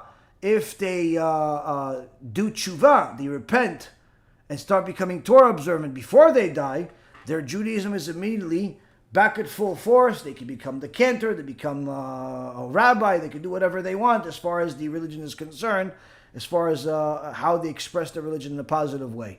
But as far as a person does not lose their Judaism as far as completely, so long as they are alive, and so long as they are, so long as they're alive. Really, that's really the key. Now, as far as their descendants, their children, their children only lose their Judaism if they're married to a non-Jew. Meaning, if this man has children with a woman that's not Jewish, Jewish man has children with a non-Jewish woman, the children are not Jewish. But if a Jewish woman has children with a non-Jewish man, the children are still considered Jewish. Why? Because the Judaism comes from the mother. But again, the Judaism being put on suspension, or them being put on cherem, does not remove them from the Jewish world. It's just that they're treated differently. They're treated like an idol worshiper while they're in this world. After they die, In Shamayim, they are treated as 100% as a Jew, and they get punished as a Jew, which means that if they die still desecrating Shabbat and not following the Torah, then they go to GEHINNOM forever. Chas v'shalom.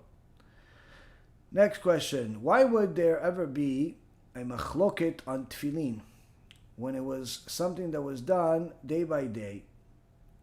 It should have never been an argument. We don't have clear Mesorah on many things. For people to say, oh, my Mesorah goes all the way to Moshe Rabbeinu. No, that's not true. That's not true. So we have a Mesorah. And the tefillin that we have today is a same tefillin that was used at Mount Sinai. In fact, the machloket between Rashi and Rabbeinu Tam wasn't a machloket that took place over 1,000,000 years. This is a machloket in one generation. And it wasn't that this one is a square tefillin and the other one is a triangle tefillin. One is blue and the other one is black. No, it's the same exact tefillin. It's just the order of the verses that are, it's the same exact verses from the Torah that are inside the tefillin. It's just which one comes first. Which one comes first? That's the only difference between them. So it's not like a difference in tefillin, like it sounds like as if one of them is pink and the other one is hot blue. No, it's the same exact tefillin, same exact shape, same exact everything, except the verses that are put, the scroll that's put in it, there's an order. There's an order. And the difference between them is which one comes first. Now, as far as this machloket, the machloket of tefillin is a unique machloket because some of the sages literally asked heaven for a reply, and even in heaven there is a debate, if you will, about which one is primary, because both are right. Both are right, but since it was paskin that Rashi's are the ones that were the original, they were the concluded as the halacha, then the Rashi ones are what we say a blessing on.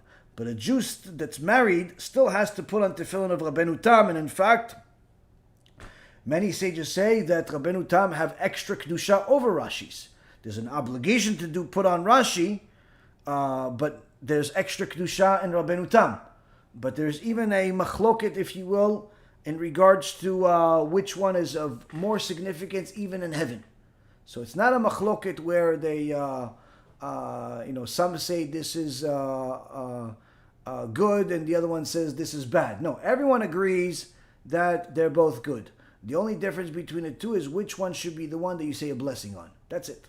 That's the machloket. There's actually a very good write-up by a Talmid Chacham from the UK.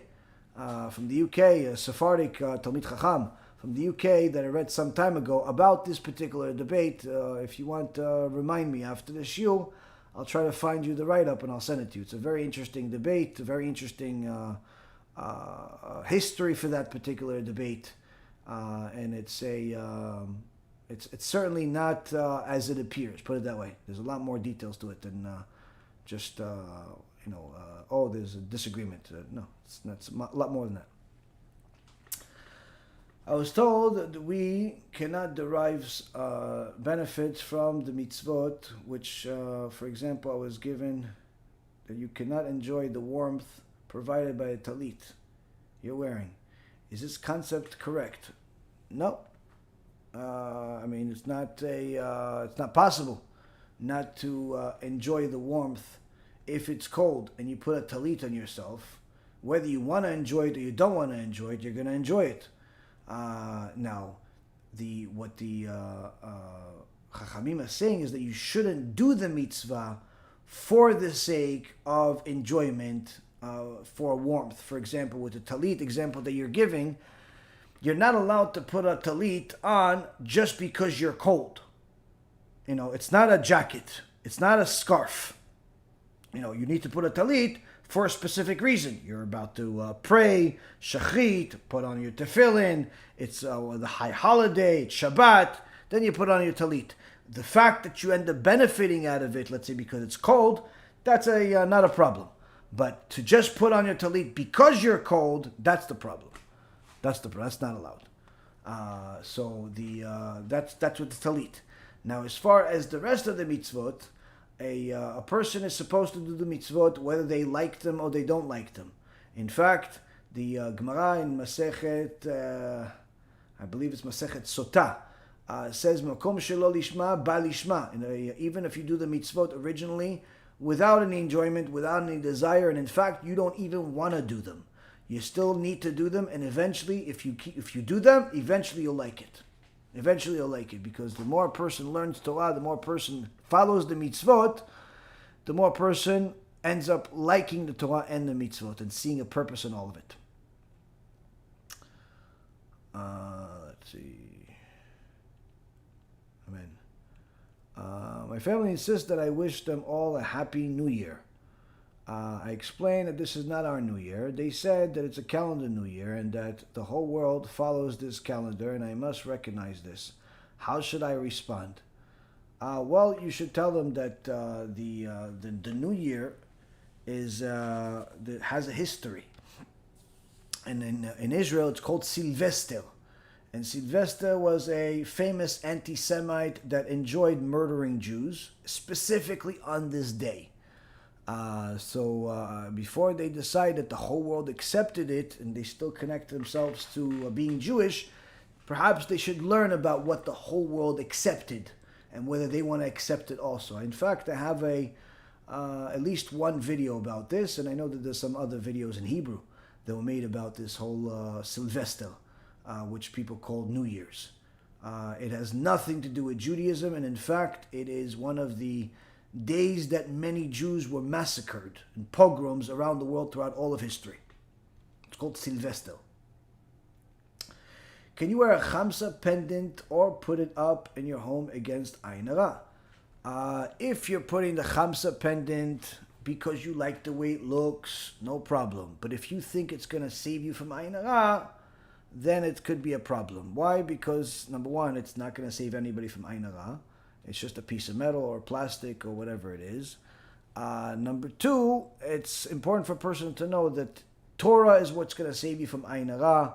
There's different traditions that we have, such as saying the statement that I am from the descendants of Yosef Tzaddik, who was above Ayin Hara.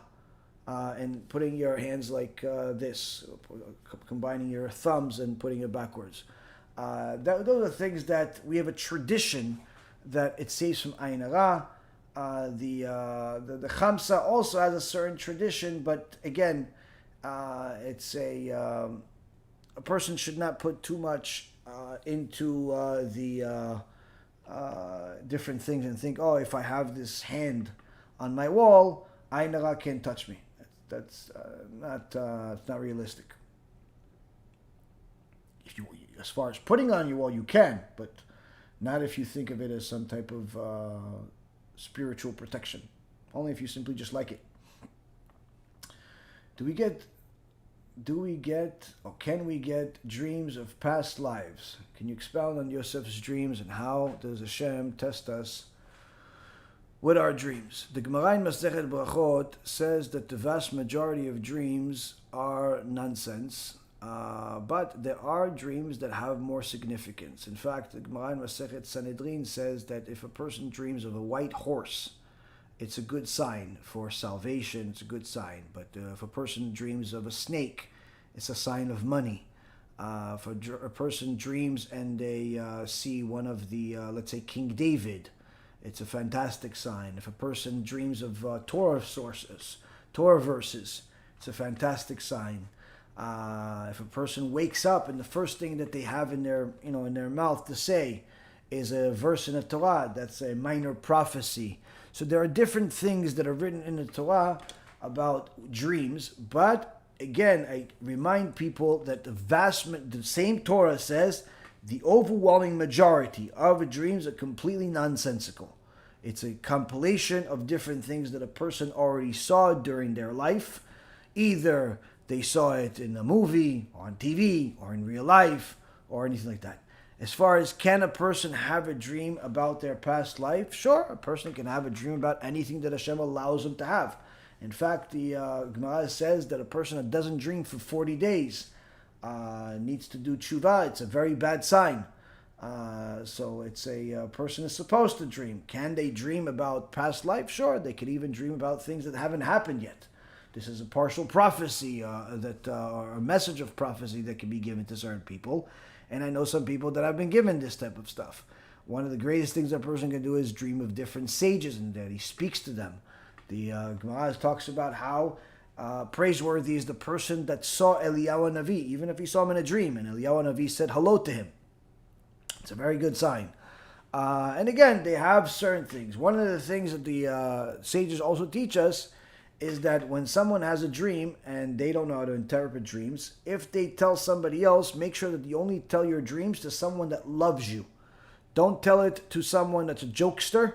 Don't tell it to someone that is a heretic. Don't tell it to somebody that doesn't like you, because whatever they say, that's what the dream will come out. Regardless of whether they're a jokester or the righteous person, they love you, they hate you, whatever comes out actually dictates what the dream will be. And in fact, this is one of the things that we learn about the dreams of Yosef. Yosef, the sages say, Yosef told his brothers the dream that he had with the stars and all the things, but he never said outright, I'm going to be a king over you. The brothers said, oh, you're going to be a king over us? You're going to rule over us? Which in essence, the sages explain, because his brothers said that ended up being the case. Meaning, they decreed that he would eventually become viceroy. So they decreed that eventually he would rule over them. So the outcome of the interpretation of a dream can dictate what the dream actually means. Now, there are certain rules of thumb of what certain dreams mean. In the Gemara and Mesorah Brachot and a few other places discuss it. But again, one of the most important things to know is that not to tell your dreams to the people that do not love you, people that are jokesters. Because even if a person says, let's say you tell him a dream. Oh yeah, I had a dream that I was surrounded by all types of, old people. I don't know. And next to me there was a flower. And your loser friend says, that's going to mean he's going to die. Probably going to go to the gravesite with the rest of your, with all those old people. He says it as a joke. And you're like, what? Why are you saying that? Oh, no, I'm just kidding. It's probably going to win the lotto. Guess what? You can't do just kidding. He said it. That's what's going to happen. It has a significant impact. Why? Because our mouth is the way that we pray to Hashem, the way we learn, and the way we prophesy. The way that there was prophets in previous generations, its prophecy is a navi. Navi is a person that speaks. So all of the Nevi'im, all of the real prophets, their greatest power was their mouth. So when a person says something, that speech has a significance. So hence the reason why you should never say it to somebody that will say something not good. What if someone says that they've had a spiritual experience with Jesus? The word that you're using I can't use. We're not allowed to say that word. Jews are not allowed to say that word. Now, the power between good and evil is a power since the beginning of time. The Arizal says that the reincarnation of Cain moved on throughout the generations. Anyone that wants to see the different reincarnations from Cain all the way to Jesus, watch my Shiur that talks about Kabbalah and Jesus. I forget what the name of it is. I think it's Jesus according to the Kabbalah. Anyway, in there from the Arizal we learn that and actually saw that Rav Sternbach, Sheikhye, wrote it also in one of his Psak Halacha of whether you're allowed to teach non-Jews Torah at all or not. In there he says also the same thing, that the highest level of impurity in the world is in the world of Christianity. The highest level of impurity was given, in essence, the control of it was given to Yeshu, to Jesus. He was given a significant power in a negative way, but nonetheless he was. And therefore, when somebody's connected to that impurity, then it is very possible and even likely for them to see all types of things that are impure. Demons, can even become a standard in a person's life. Now, there are people that have near-death experiences or dreams where they see certain people. And those, the people in their dreams say they could be Jesus, they could be Eliyahu Navi, it could be Moses, it could be Adam, it could be whatever you want. Now, a person needs to understand that if they are not glued to purity, where there's nothing impure about them, they're glued to the Torah and so on, and in fact, they are connected to impurity, then those impure powers, those demons, those mazikim are allowed to mess with them and pretend to be something else. Meaning, some demon that the person created through one of their sins can go into their mind as far as to be a dream and pretend to be Jesus, pretend to be an elephant, pretend to be whatever, just to mess with the person. And there's many, many stories throughout the generations of different people that had strange dreams, and some of them acted on it and caused a lot of damage. But the point being is that they're allowed to do this. They're allowed to do this. But why are they allowed to do it? It's measure for measure. A person makes a sin, either by connecting to idolatry, or being promiscuous, or wasting seed, or doing something that is forbidden according to the Torah. They're creating a demon. Now, because they created it, they gave that demon, that mazik, control, a permission, a license to do whatever they feel. You created it, you're going to have to deal with the consequences. So, part of the consequences is that they're allowed to torture the person by giving them false news, giving them confusion. And this is a measure for measure system that Hashem runs the world. Who are the Chinese and Indian and their descendants from Noach? The Chinese is actually, if you look at the end of Parashat Noach, it says the grandson of Noach was Sini. One of the children was named Sini. Sini means Chinese. Sini means Chinese. I believe that the Indian came from Canaan.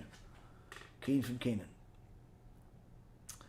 LEV TAHOR at least, is LEV TAHOR at least the ashkafa of them, what?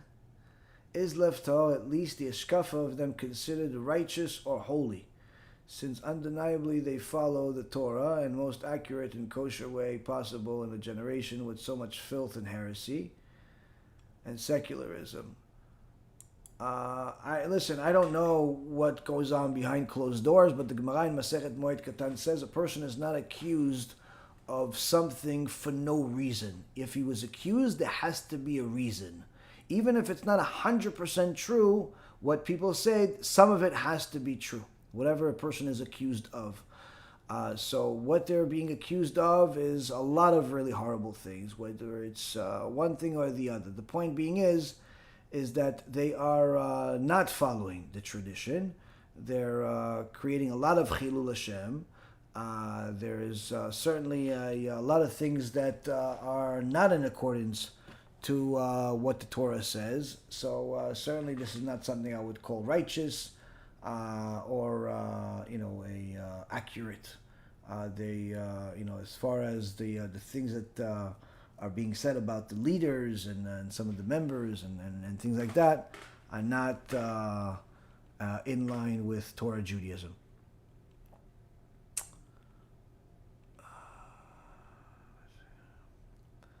Are we able to find future events with Torah codes before specific events happen?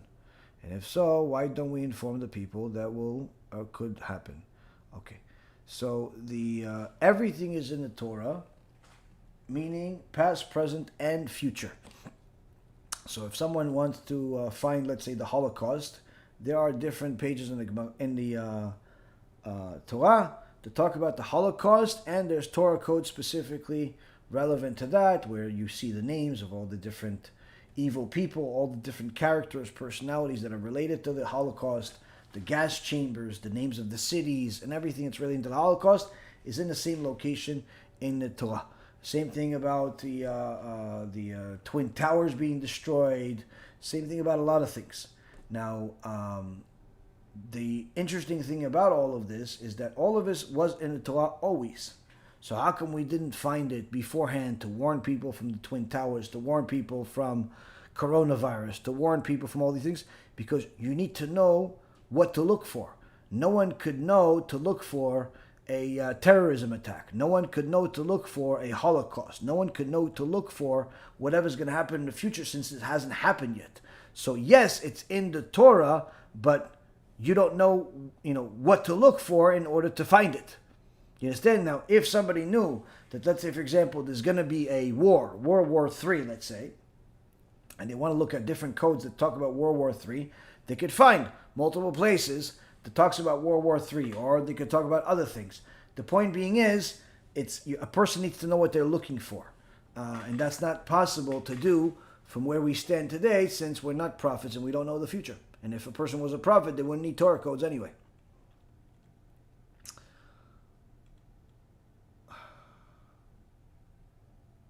Okay. Hi, Rabbi. Is being Chabad Hasid good? Following the Lubavitcher Rebbe's teachings, like his mamars and his teachings, good if you're righteous, of course. If a person is following the halacha, which is to have Yirat Shamayim, learn Torah every day, eat kosher food, family purity, modesty, and everything else, whether they're Chabad or Breslev or Satmel or Sephardi, Ashkenazi, Litvish, doesn't make a difference. If they follow the halacha, it's good. But if they're not following the halacha, then it's not good. The problem is with Chabad today is that Chabad is not the vast majority of the Chabads that are, especially the ones in America, are not anywhere near the same Chabad as the previous generation, and they don't have any leaders. They don't have any real leaders, and every community is independent. There's one Chabadnik that was reported in Australia. There was an article about them. One Chabadnik in Australia that recently started promoting homosexuality. He is promoting homosexuality. He's telling the homosexuals that Judaism welcomes them and their behavior is no big deal, and he gives them aliyot in the Bet Knesset. He gives them to be chazan. In so many words, he's starting a new religion. And he is one of the representatives of Chabad. Chabad knows this exists, but they're not saying anything. There was a very famous pedophilia case in Australia. Very famous case. There's a few videos about it online, where literally there was a school, a Chabad school, that the people in that school were molesting children. When one of the main people started this case and went against them, instead of Chabad supporting this family that has been raped, that has been tortured, what do? They made them all turn into look as outcasts. Kicked them out of the community, kicked them out of the synagogue. What do you mean? But you are criminals. You raped this kid, and you're kicking them out now because he's complaining about it? So this is all the outcome, the fruit of not having a leader. So Chabad is a very problematic today from that perspective. But if a person has a Chabad community where people are observing the real Chabad halacha, the real Chabad hashkafa, the real Chabad traditions that are real, not just watching videos of the Lubavitcher Rebbe and that's their Torah learning, but really following what the Shulchan Aruch Harav says, really following what the Tanya says, really following the actual law, no problem, whether it's Chabad or otherwise. But the problem is that it's a very, very few are actually doing that. Okay, one last question we have here. Of course, believing in the Rebbe was Mashiach is not good. However, there are some in Chabad with tremendous Yirat Shamayim. There are different Shitat, but still Chabad has a lot of good things. Believing in Rebbe being Mashiach is very problematic. I mean, it doesn't remove a person from Judaism. They're still considered Jewish, but there are certain chachamim that say that they're much more than just problematic. You cannot support them. You cannot pray with them. You really should stay away from them. But if they pray in your keilah, you can still count them for minyan. But if you could avoid it, avoid it. But then that's only people that believe the Rebbe was Mashiach. Many of them actually believe he's God, which is idol worship 100%. Either way, it's a problematic belief because it's really no different than Christianity and other false religions in many respects, of simply believing somebody that died is coming back and being Mashiach, because it simply shows a very high level of idealism as well as ignorance of basics of Torah. Because even if you wanted to say that somebody that died can come back to become Mashiach, why would it be the Lubavitcher Rebbe? There are many, many other great people that lived throughout history from the Jewish nation that are much greater than the Lubavitcher Rebbe ever had the ability of becoming. For example, Chizkiyahu, there's actually verses in the Torah, in the Tanakh, that says that Hashem wanted to make a Mashiach. Daniel, he was also qualified to be Mashiach. Rabbi Yehuda Nasi, qualified to be Mashiach. In fact, King David, why don't you just make King David the Mashiach? Why make the Lubavitcher Rebbe? There's no reason whatsoever of why Hashem would make the Lubavitcher Rebbe come back from the dead to be Mashiach. It makes no sense whatsoever. If you say, the person's alive and he has different qualifications that qualify him to potentially become a messianic candidate, fine. There's one in every generation that's qualified to a certain respect. Doesn't mean they're Mashiach, it just means they're qualified. But once a person is dead, that means that they are now up against every other righteous person that ever died. And no one can ever say that the Lubavitcher Rebbe is greater than all of the other great sages from the previous generation. You want to say that the Lubavitcher Rebbe was the greatest in his generation, and that's your opinion? Fine. But to say that he's better than anyone from before him, that's against the very same Mesorah, the very same Torah that we learn every single day. It's not possible for him to be greater than Daniel. It's not possible for him to be greater than Chizkiyahu Amelech. It's not possible for him to be greater than all of these people. It's not possible. That's the thing that a lot of Chabadniks simply don't understand. So the people that are messianic, unfortunately, many times have a warped ideology that yields a lot of rotten fruits.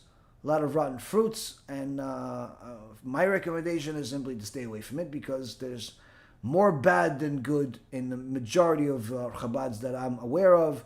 And the Chabads that I'm aware of are vast and numerous in Australia, America. Practically every second shul here is in South Florida is a Chabad of some kind. There is obviously many in New York, there's in Seattle and California. They're everywhere. I'm not familiar with every one of them, but I'm familiar with many of them because I have students in many places, and also in different countries. It's a very, very problematic place because, again, there is no leader. There's no leader, and therefore there's no one to put any control. Right now they have some psychopath telling people that homosexuality is perfectly fine in Australia. No problem. You have another psychopath that tells people that God needs you. No problem. You have another psychopath that is making videos and helping homosexuals kiss on the screen and calls it kindness. No problem. They let it go. Like, literally, there is a website called Chabad Mafia that talks about a bunch of crimes coming from Chabad today, drug dealing and so on. Now, again, this doesn't represent all of Chabad. There are certainly some Chabadniks that are wonderful people, and I'm familiar with them, but a huge amount of Chabad centers are nothing at all relevant in comparison to the real Chabad that was there when they had the Lubavitcher Rebbe or when they had any of the 6 other Rebbes that came before him. There is literally no semblance between the two, and that's actually not my words. This is Rav Mazuz. Rav Mazuz is one of the Gedolei Ador today. He says that there's no connection whatsoever. Chabad of today have nothing to do with the Chabad of the previous generation. And he says a lot of harsher things.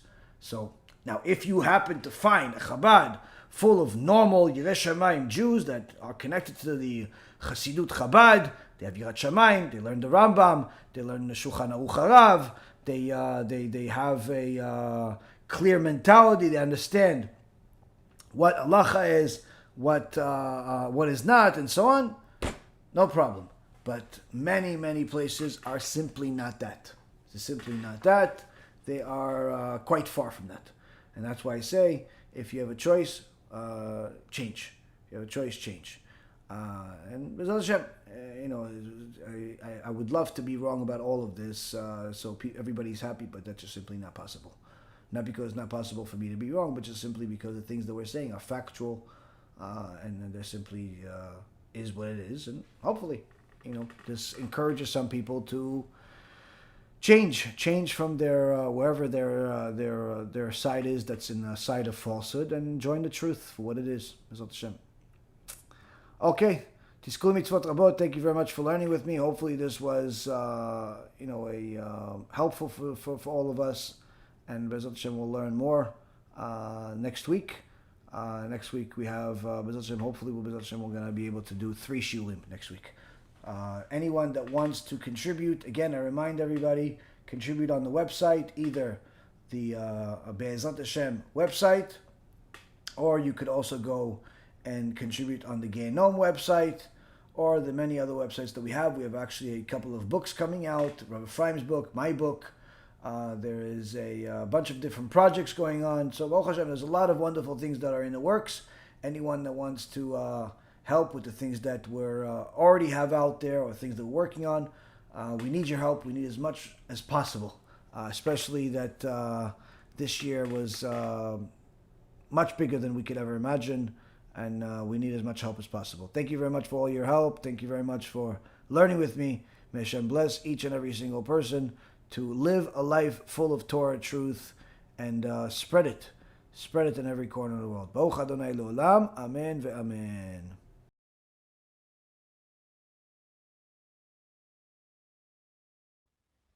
You see the giants behind me? They're changing the world. Rav Elchanan Wasserman, Alav Shalom, made sure that his students were spiritually fed and physically fed, day after night, with the truth of Torah. Yosef spent his days and nights learning and teaching Torah, feeding the world with the truth in every way that he could.